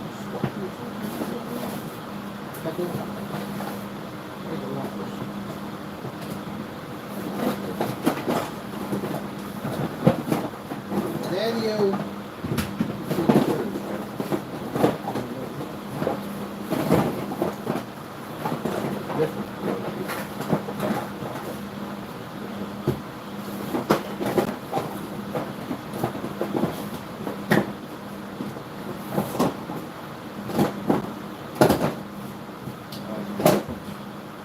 I'm glad to be me.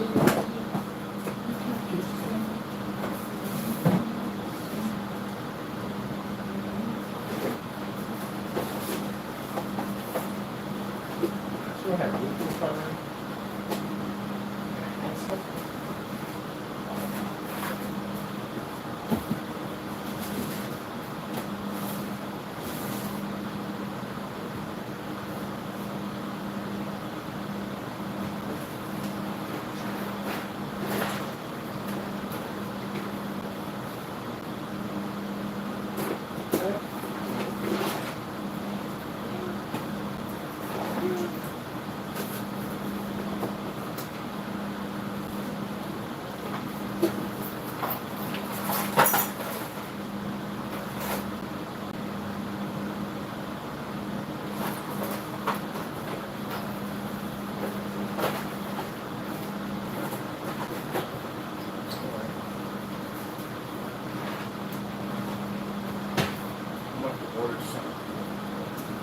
Brody has some on. I'll have to do a picture tomorrow. So we had some blue. I need some blue. I want to make my freezer tanks on this. Alright, let me get this plugged in. I'm going to set the wire in. Ugh. 7 days.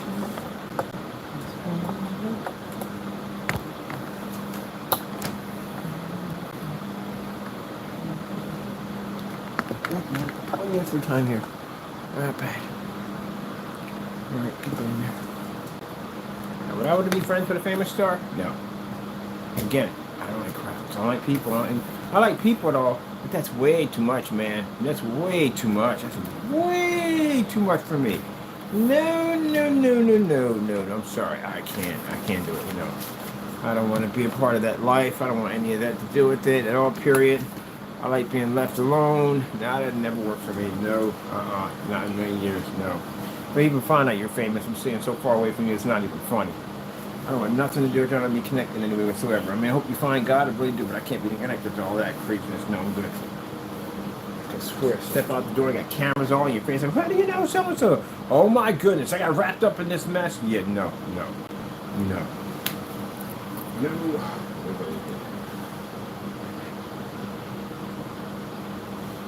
I have to buy some really cool, blue. Definitely need that.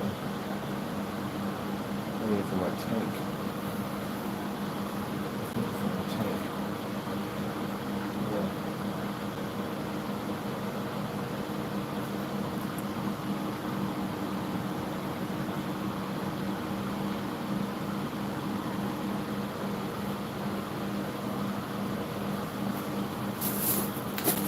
That's what I do.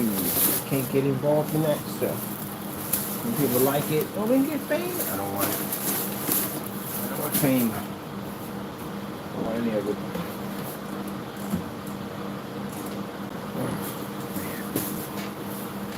Yesterday. We have to put that in. I'm still waiting to get that done. I just saw that part in. That's finished. That's already attached already. LED system. Cloud system. Got to put the cloud system in. The peekable window. I'm going to cut that peekable window right now. How do you know? Alright, this should be good. Hopefully. Yeah, you definitely got to get that good.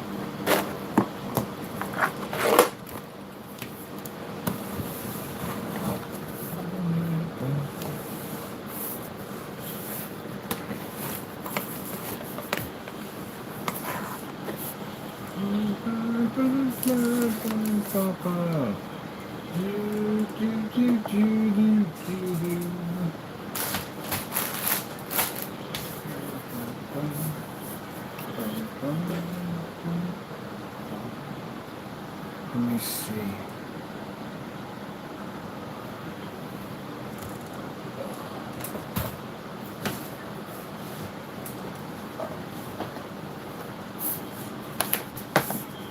That's too good.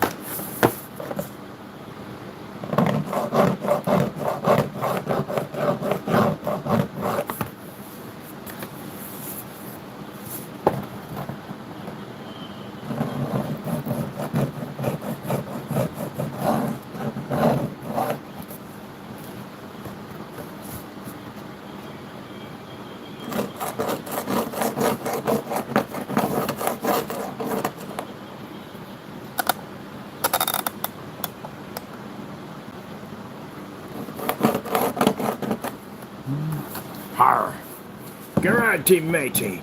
Karate matey! This came out here running.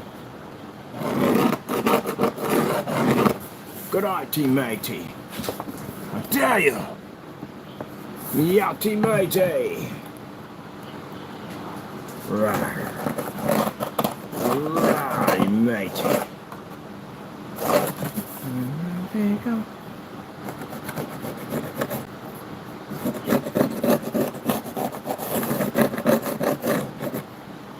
Good hour. Good hour. Good hour. Have a good hour. The matey. Good hour.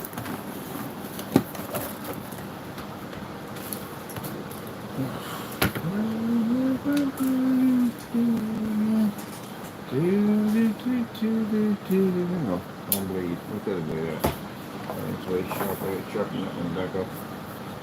Where you at?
I forgot about this. It was there.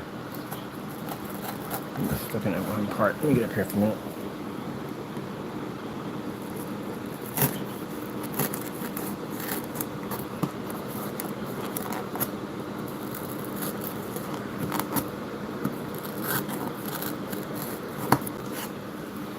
Ah, there we go.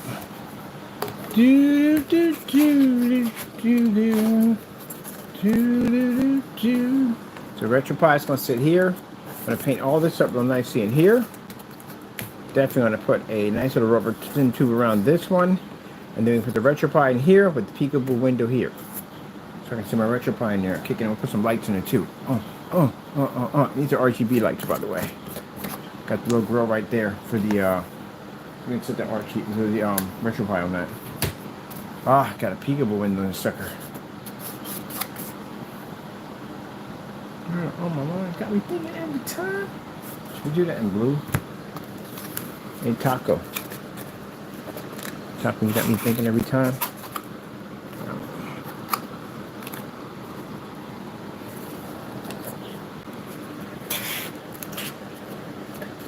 Okay.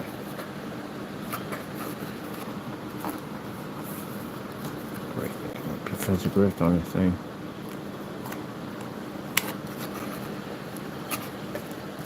Alright, that's in there. That's in there. Whoa, Jack. You're going in a different direction? Do we have those?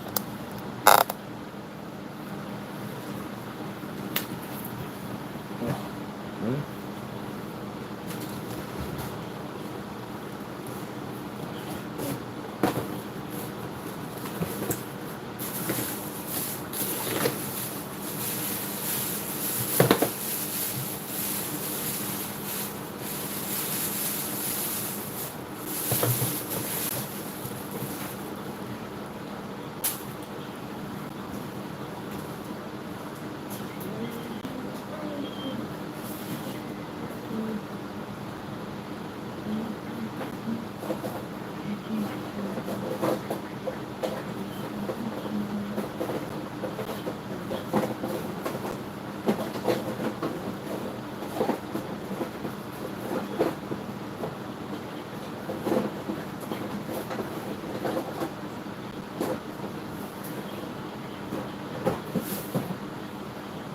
Get out of there. You're doing too much.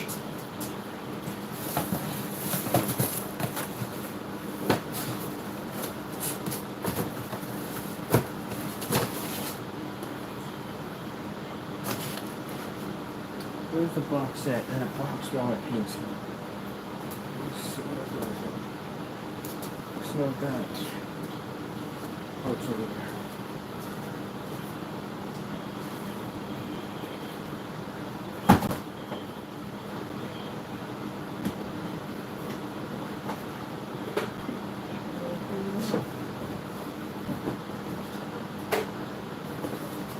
Put that over there anymore.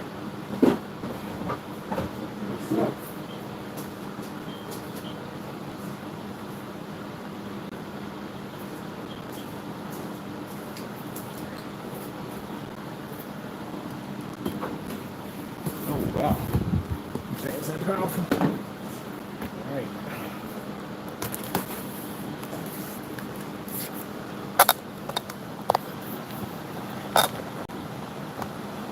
Okay, thank you. That's perfect.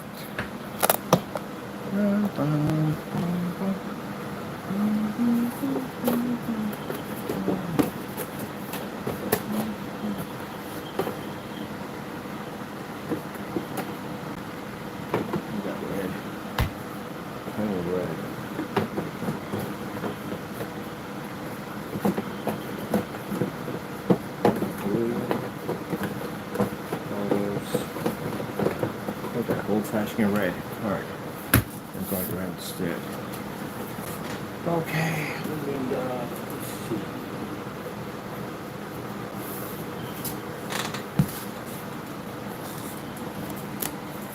This can't go anywhere.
Man, it's weird when you paint and you think about stuff that happened to you like a long time ago.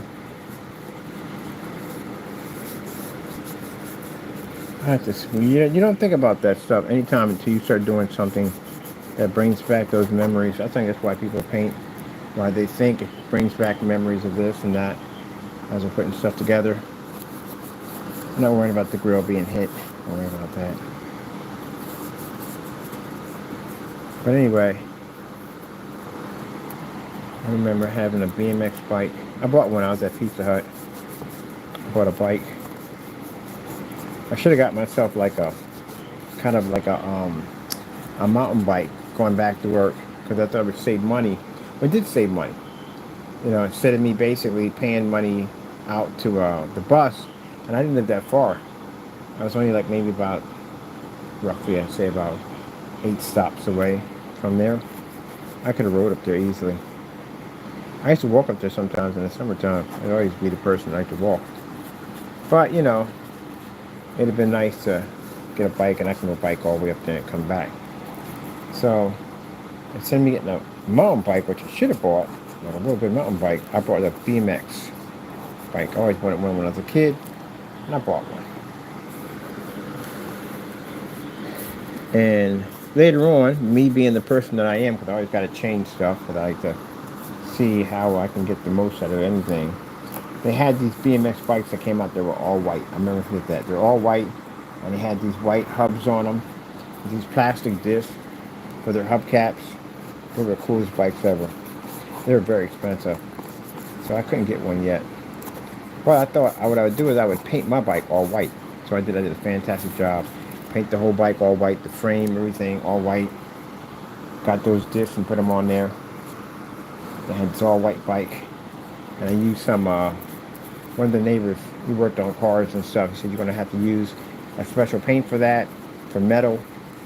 So he helped me out with the whole project. So I had to have an all white bike. It was gorgeous. And he did the whole with the brake lines. All brake lines were in bright yellow. So I got home from work, decided to bike at home, and saw a group of people in the corner that had bikes also too. And one of them said, let's take it. So chase started. These guys would chase me on a bike, take my bike away from me.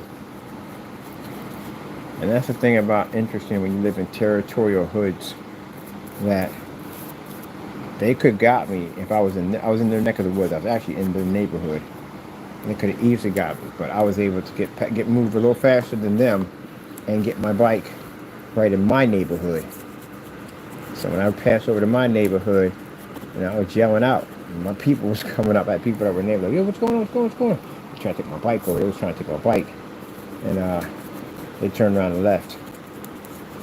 And I said, I remember that night. Yeah, same thing happened with a boombox too. I had a wrong territory with a boombox. They tried to jump me from my box. This guy came out, and he was a well-known person of the block. Put it that way. A lot of influence. And all he had to do was say, yo, back it up. And they left. That was it. So, kind of saved me from losing my boombox.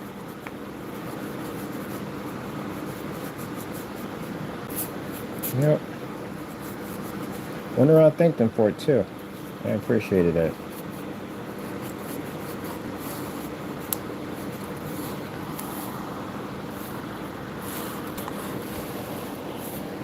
But now, that boombox is old and gone. Yeah. It's funny. When I got locked up, my mother bought it up for me because I was allowed to have it. And the unit I was in, because it was a unit for people who achieved high levels in the process of being leaving pretty soon in the unit. So let you have a few extra perks. And I got that boombox. Gave it to the hillbilly. There's a hillbilly up there. Whoa, 100% hillbilly. Gave it to him. And after I left, I gave it to him. I said, I'm not going to need this no more. I gave it to him. I wonder whatever happened to him. First time I ever met in my life, I ever met a real hillbilly. He was just like Jesus Christ. So he was just like Jesus Christ. Oh my God, he was just shorter. He was shorter. He looked just like him. Does anyone ever tell you look like, he said, oh yeah, Jesus Christ? Yeah, I get it a lot. So I don't have the height. Jesus was tall. Did you know that? Jesus was really tall. Jesus was tall. Like 6 feet. But then again, it doesn't say in the Bible how tall he was. But from the pictures of it, I don't think anybody really knows what Jesus looks like, to tell you the truth, honestly. It didn't say anything in the Bible about too much what he looked like.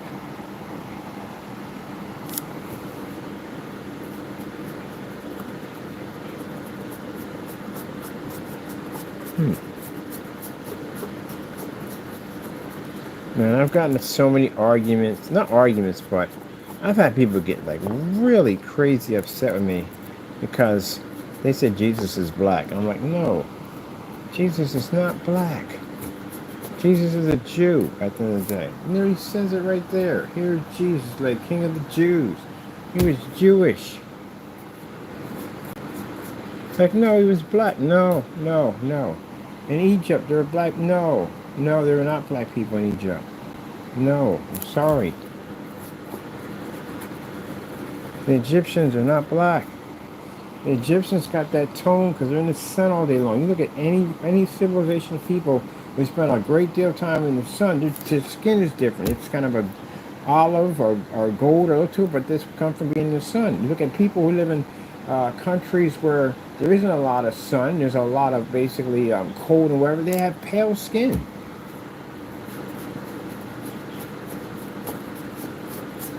And I've gotten in fights, not fights, but I have people arguing with me saying, no, Jesus is black. I'm like, no, Jesus is not black. You tell me where Jesus is black. How?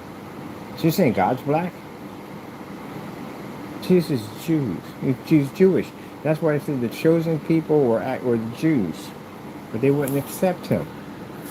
They wouldn't accept him as the Messiah.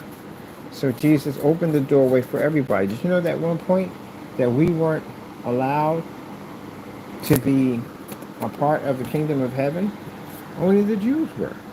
They were God's chosen people. That's what they were. And they didn't accept him. They wouldn't accept him.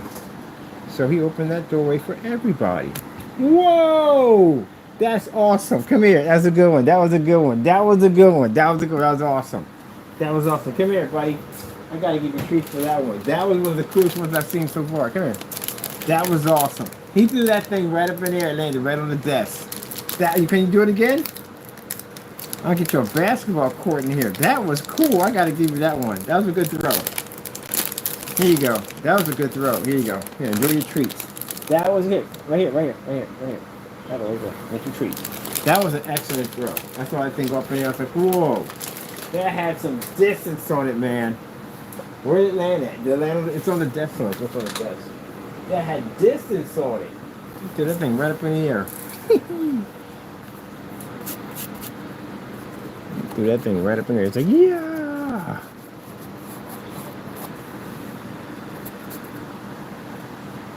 Yeah, but Jesus is Jewish. Yeah, I had this guy called, we nicknamed him Cryel. He was always crying about something. His nickname was Noel. We gave him the nickname Cryel. He was always crying about something. And he was a firm believer that Jesus Christ was black. Boy, he got ticked off. He was screaming. I thought you were supposed to be this peaceful guy at the end of the day. Here you are snapping and screaming and yelling at me. Yeah, I knew you would say that. You knew you would say that. It's in the Bible. It says right there. What Bible are you reading at the end of the day? I don't read that Bible. Then you got the wrong Bible then. It says it right there. He's Jewish.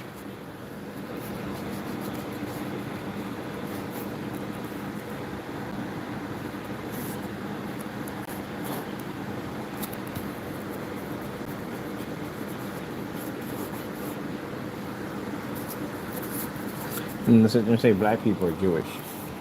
No, you maybe could be mixed and be that. No, but you're not. Because in Africa, there were no Jews in Africa. Tell me how that's even possible. There are so many different forms of tribes. Yeah, Watusi tribes and all that. There were no Jew tribes in there. So how do you explain that one? You're going to just skip an entire gap of civilization of Africa and just say, hey, they were just Jews somewhere along the line, but they were in, well, what was in Africa? Jeez, you can't do that. I had that conversation with somebody on that one. So all these different tribes in Africa at the end of the day. And then that's another thing that gets me too, when people sit there and say, well, in Africa, we did not get along peacefully in Africa. You're going to have wars, no matter what race it is. It can be all white, it can be all Chinese, whatever. It's going to be wars. And you know why? Wars start over jealousy, greed, hatred. That's what wars will start over. So you're always going to have wars. In Africa, they had tribes. They had tribes that were basically warriors. They had tribes that were peaceful tribes. But there were wars that went on between these tribes. They slaughtered and killed each other. All races do it. All races do it. We weren't all peaceful in Africa. That's virtually impossible. That means the devil wouldn't even exist there. The devil exists everywhere. Anywhere you're going to have greed and war and jealousy and envy, you're going to have Satan. So yeah, they had wars there. And they slaughtered and murdered each other. Any other race, same thing. Look at the British. They left freaking England. They left England because of the tax. Same thing when the army descended on them, the British were coming. That's where you came from. You literally came from England. That's the part that gets me. I sat there in class about that. I was like, you're Americans, yes. You're Americans, but truthfully, you were British because again, that's where you were basically leaving. There were no Americans in England going over to America. That'd be backwards. They came from England because they were so tired of the taxes over there. You had stamp tax and you had tea tax, and they were just going buck wild with the taxes. And they're like, okay, look, we're done, we're out of here, we're leaving. And that's what they did. They tried to rebel and basically dress up like the American Indians and frame them for dumping tea into the Boston Tea Party, another jacked up part in history. That was messed up. Blame it on the American Indians. They're savages. That's jacked up. And then they turn around and go, you know what? We can't deal with this. We're just going to leave. And that's what they did. They left. Ended up bumping to the Indians anyway, because the Indians were the ones that helped them survive, because they couldn't live in the land, because it was too harsh. I mean, they couldn't learn to survive the winters. They couldn't grow crops, and all they're starving to death. The Indians were the ones that helped them survive. And they turned around and stabbed the Indians in the back. So yeah, it's messed up. Altogether, it's just all messed up. But anyway, yeah, they were from England. There is no America. How can there be America leaving England if they didn't even find America yet? So they were from England coming over to America. That's where all that started from the door. And England got tired and said, you know what, we're not going to allow them to go because they can go into a powerful country. We got to stomp this out them before it goes out of control. So we'll wage war with them, and that's what happened. Independence Day. Do, do, do, do. Yeah, I find history fascinating. But yeah, so that all that craziness right there, all that, which is funny because that was basically England fighting England, which it was. One part, England wanted to rebel and separate from the king, and the other part wanted them to be controlled by the king. So that was your freedom, your independence, right there. Instant history, grand.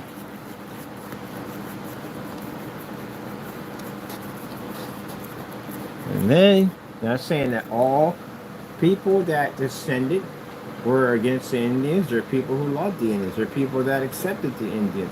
Therefore, people felt that the Indians were treated wrong. But then you had other people that were greedy. They were trying to take from the Indian. Oh, I think that's a jacked up part of history right there. I can't even stomach, to tell you the truth. Like, how do you take that from them? It's their land at the end of the day. And you got a nerve to be deporting people at the end of the day. We shouldn't even be here.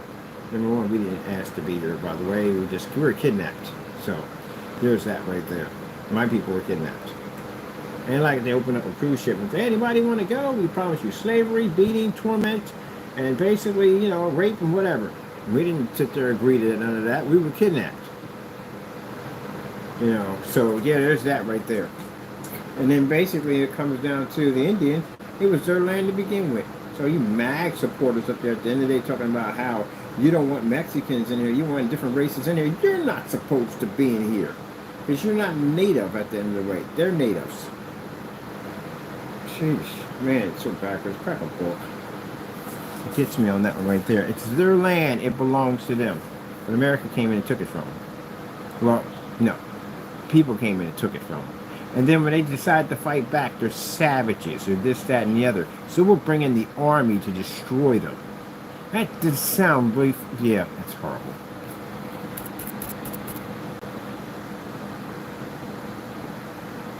And then people sit there and say, well, if you don't like it, why don't you leave?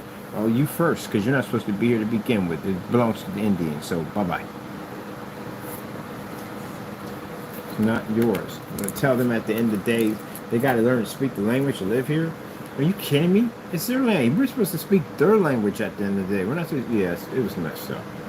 Gave them smallpox. They gave them smallpox. They gave them blankets that were filled with disease, so they could take it back and wipe out their tribes. See how jacked up we would have to be that type of human being. But here's the thing about history.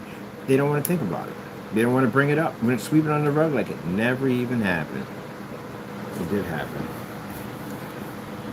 That's why when I go to those whole things they have, like from the museum, and they have a black man sitting next to the white guy, and he's sitting there, and he's basically wearing the same... No, that would not be going on that way. No way in the world he would be his equal. That's not happening in the 1800s. Are you crazy? He'd be a slave. There's no way in the world. And I get kicked out of these things all the time. But it's true. He would be a slave. The only way he'd be dressed that nice unless his master allowed him to dress that nice. And still, he couldn't sit in the front of the train. He had to sit in the back. He had to sit in the cargo where the animals were at because they considered him to be an animal. And they're messed up. That is messed up. A lot of history on that one, too. I studied a lot of history on that. Now, I sit back and say, oh, I hate all white people. But no, because it's not white people. It's not all white people. That makes you ignorant at the end of the day. That makes you a very ignorant human being. Because you have, don't forget, you had people out there were marching with Martin Luther King. You had people out there and all those different protesters of all different races. They were white people out there, too. You can't blame the entire race. That makes you super ignorant to blame an entire race for bad apples. The thing about it is, in every race we have these things called bad apples. That's where they are. Can't blame the entire race for those bad apples. It's just those bad apples only. You blame the entire race, that makes you part of the bad apple. So, I got friends of mine sit there and apologize, like, man, how would you freaking out? Look at them like, what are you apologizing about? Well, I apologize. Did you go out and do all that stuff? Did you enslave people? You didn't do any of that, right? Okay, whatever then. Move on. It got nothing to do with you. It got something to do with the people who did that stuff at the end of the day. Man, how do you enslave a human? That's just messed up. That slavery's been going on with different races for centuries. Well, I'm telling you, man, there's a lot of people going to go to hell. There's a lot of people going to hell.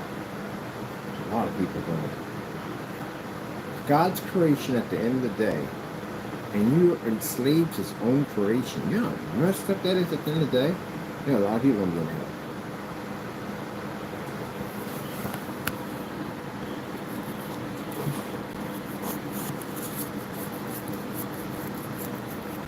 And somebody talking about how their languages. No, your language, how you got your language is the Tower of Babel. That's how you got your language. Everybody spoke the same language at one point. And then man got together and said, we'll build a tower to heaven. And God looked over his side and said, you know what? Together there's nothing they can't do because we'd be put it this way. The reason why things had to be done, because we're self-destructive creatures. We will figure out ways to destroy ourselves. We built an atom bomb. We literally built the weapon so powerful it's designed to wipe out an entire city and kill everything around it. Imagine that. We built something like that. Jacked up, isn't it? And then, knowing we had that type of power, we advanced the power so it can be launched from anywhere, even a nuclear sub sitting in the harbor of New York City. Because it wasn't enough to have something that could level a city. Let's strap it onto a submarine so that we can park it right up close and fire one off. Called a Minuteman, which takes 1 minute to hit destination. Because it wouldn't be enough. Gee, was Louise. Sniper weapons were never used. But anyway, that's food. His weapons going to helping other people out. Unbelievable. The world's messed up. But anyway, so, yeah. The world has some good parts to it. It does have good parts to it. A lot of good parts to it.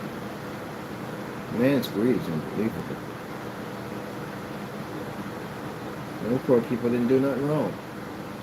They didn't do a thing wrong. What did they do? What makes them savages at the end of the day? Because you don't understand their language? You don't understand their culture at the end of the day? That makes them savages at the end of the day? Sooner or later, they could have came around to meet Christ. Sooner or later, they could have came around and changed. Some would have changed them. But they were forcing it on them. Because they were savages. And people want to ignore that at the end of the day. Say, oh, nothing really happened at all. Period. It's just nothing. Oh, man.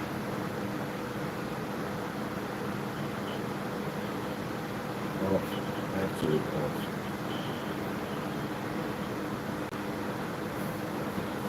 Imagine if the American Indians had the power that we have now.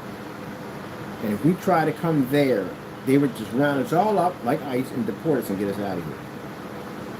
Because that's what would happen. They would deport us out. But the Tower of Babel, getting back to that real quick. Yeah, man spoke the same language. We all spoke the same language.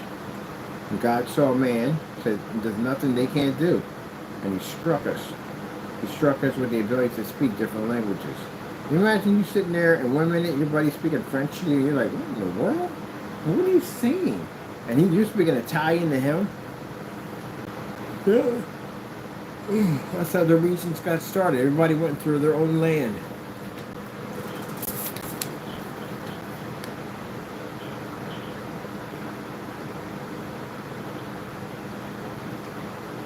The Bible explains a lot of stuff.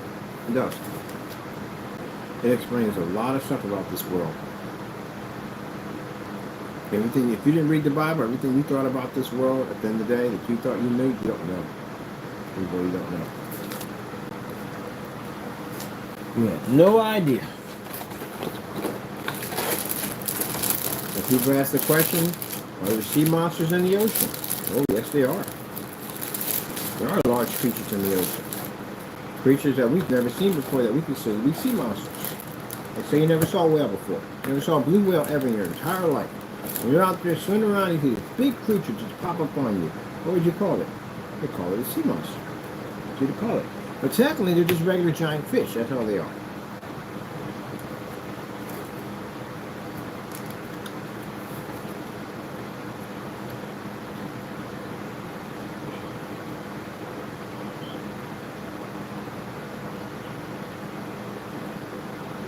Now, the blue whale is the biggest mammal right now, compared to what we don't know yet. But it's considered to be a pacifist animal. Or fish, whatever you call it. Orcas, again, another aggressive one, another aggressive whale. Still, it's not high rate of people being killed by orcas. Maybe at SeaWorld, but not out in the ocean, is it? But if you had a sea creature out there, and was a true apex predator that had the tendencies like a shark, you got a very dangerous creature out there. And a mass size on top of that, that's what would make it dangerous. That would kill anything in sight. That would make it dangerous. It's huge, it's massive. And you've never seen anything like that before at all, period, but basically scared the daylights out because you never saw anything like that. Or you would never see it. Even if it was there, you would never see it. It's virtually impossible. You won't see one. There's some prehistoric beast down there in the bottom of the ocean swimming around down there. You would never see it. If it did, it would have came up a long time ago. There'd be a shortage on fish. I said there'd be a shortage on fish. Fish would never be around because there's a bigger apex predator flying around. Why'd you stick around? You'd be seeing half-eaten whales all on the shoreline, showing that something bigger is in the ocean eating whales. So that'd be another one. Yeah, it would show that it was there. Even the presence would know it was even there. So yeah, no. On top of that, the way the Lord made animals will stay within their habitat in which they have a higher survival. Like you don't see polar bears in the jungle, and you don't see lions in the Antarctic because they're not supposed to be out there. They would die out there. I don't know where the lions survive. It would freeze to death. There's no food out there really for that thing. It would die. On top of that, the ability to be able to mate and be able to populate would be extremely rare because there's no other kind out there to begin with. So that way you have to mate with what? A polar bear? So they're going to stay within their environment. Could they travel to there? I'm pretty sure they could. But they're going to stay where the food's at. They're going to stay where they can mate at. That's where they're going to stay, in their environment. The only way an animal like that becomes out of its environment is we take it and put it in another environment. So something like that, a creature like that under the ocean, it's going to stay exactly where it's going to have a higher survival. There's food down here. There's things I can mate with. That's like me at the end of the day. I can find my own mate down here. Why would I go someplace else? Instinct. Top of that, with the ocean being heavily pressurized, how that may affect it when it comes up to areas that have less pressure. That could cause inflict problems on it. It could die. It's actually the same thing a coelacanth goes to. Coelacanth fish that has 5 fins and swims absolutely backwards. The first one I've ever seen. Basically, cannot come higher than certain latitudes of in pressures in the water because it runs the risk of basically dying. It can't go below certain sea levels, so many meters up, you'll die. I find it interesting.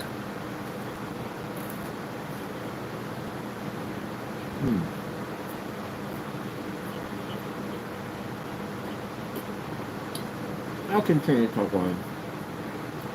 I ain't too way what I say. But anyway, yeah. That's a deep theory around that. If not, God knows what's down there and then deep in that ocean. We'd be gone right now.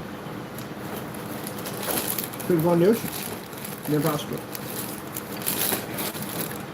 Anything would trigger it. Boats would trigger it. People swimming in the water would trigger it. And people missing left and right.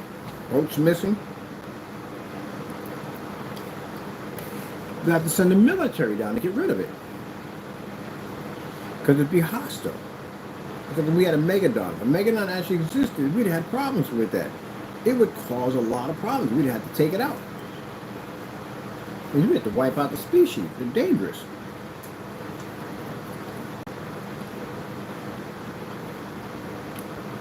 God knew all this. Look at the prehistoric era. Look at the bugs. They're huge. The birds with these scaly looking small dinosaurs. Some of them were huge at that. Everything was massively huge. You wouldn't have survived that.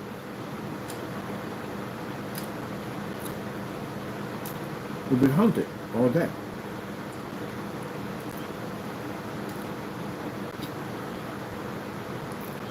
God got rid of one species to make room for another.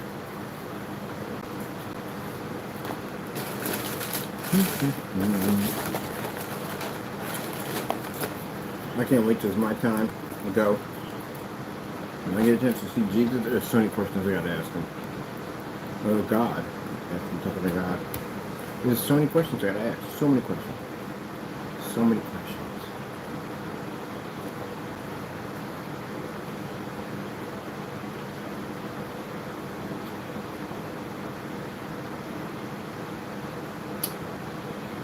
Because I wouldn't have any fear. There's no fear up there. I can answer those questions. Right? What kind of sea monsters were down at the bottom of the ocean?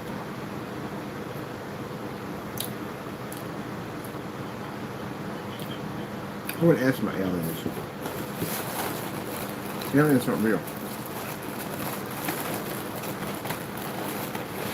Now the porn site I go to, I sit there and argue the aliens are real. No, they're not real. It says God made man in the image of himself. He didn't speak of anything else. But there are aliens out there in the image of God. I mean, I saw them. How long have we been here? I haven't seen no aliens yet.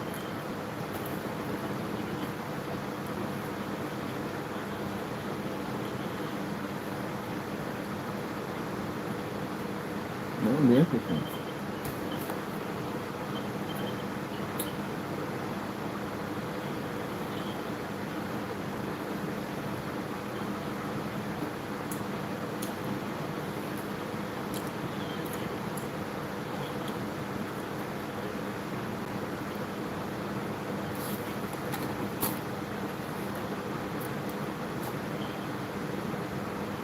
Yeah, we did catch something.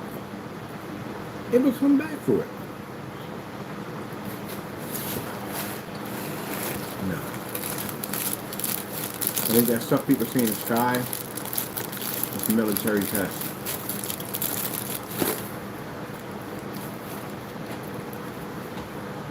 Yeah, plain second. Harriers do that. Harriers can take off and just stop.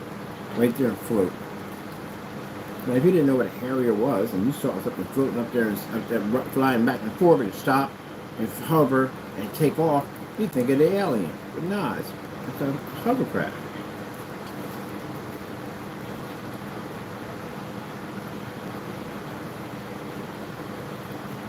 Wow. Just imagine if you took the Blackbird back in the 1950s and throw that thing around, you could throw that in history that America had an encounter with the first UFO. They could literally start an entire tabloid from here on in about how these aliens came down in the 1950s in an all-black, shapely ship and flew.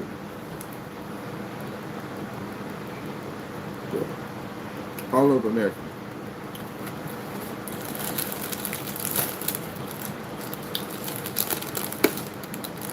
I said time travel existed. Well, look at the time travel does exist. It exists for God. Super beings have that capability. They have time travel capabilities.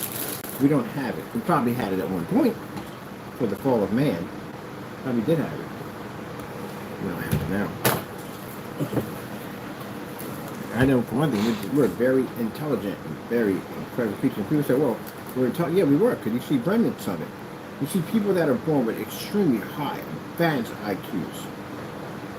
Borderline genius. They're a descendant of what we used to be a long time ago. Some people were blessed with it.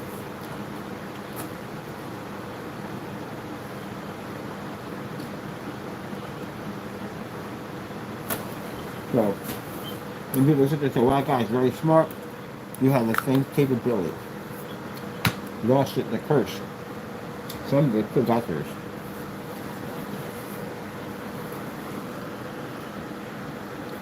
Alright, let's go. I find all that interesting.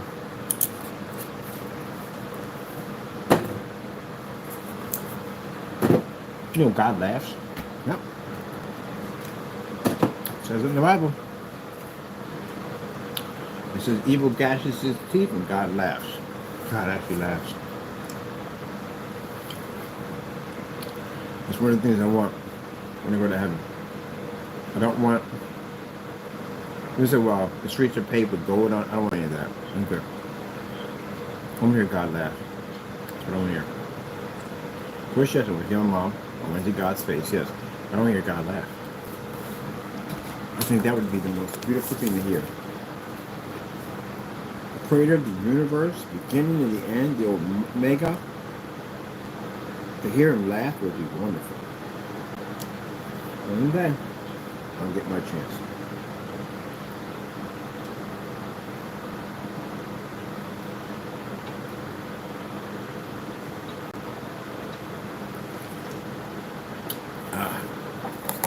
I love apple juice. Told you.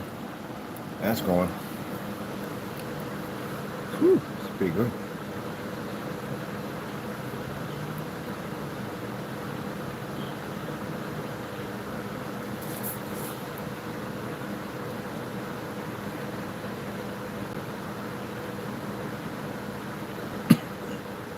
$110 calories. You feel that easy. Little fat, zero sodium. Little carb. 10 weeks of the easy in a walk.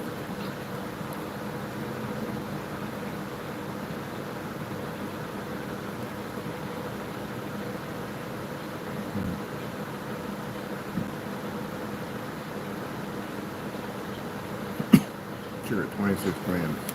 That's awesome.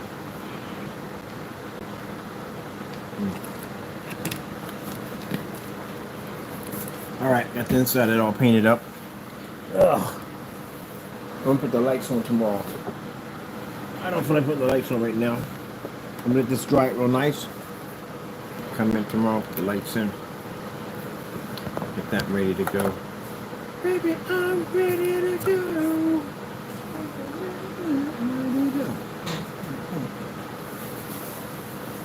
I love that song. That's a fantastic song if you played hockey. That was a fantastic song if you played hockey.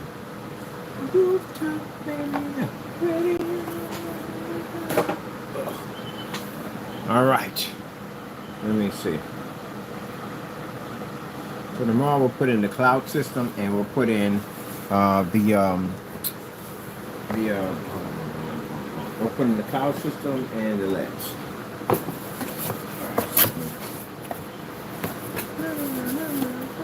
We got to paint the cross white. I attached that to the song. Right sure.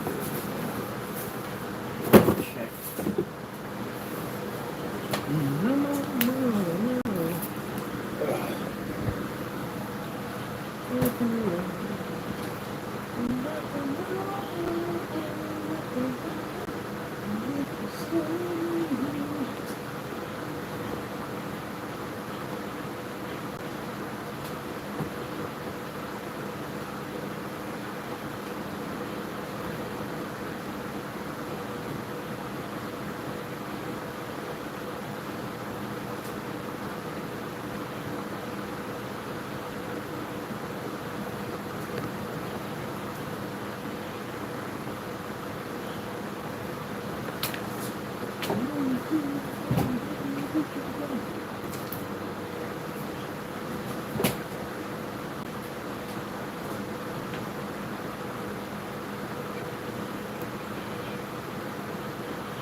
joke.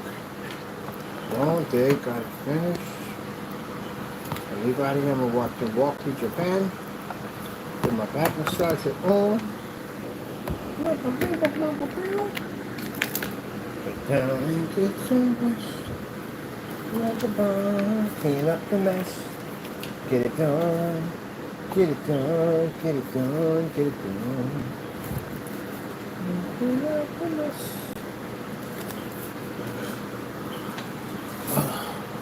Get it done. Get it done. Get it done. Sorry.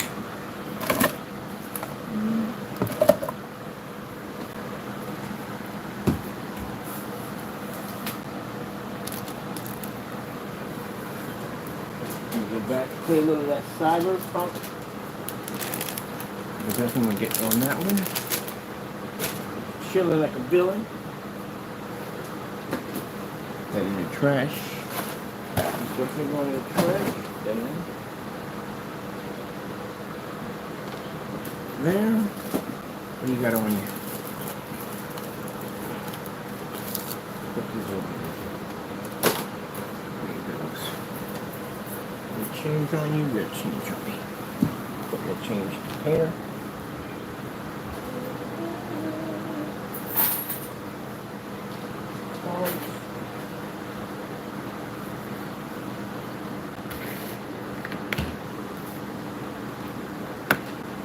I'm gonna put I'm sitting here relaxing, getting my other things I gotta get done.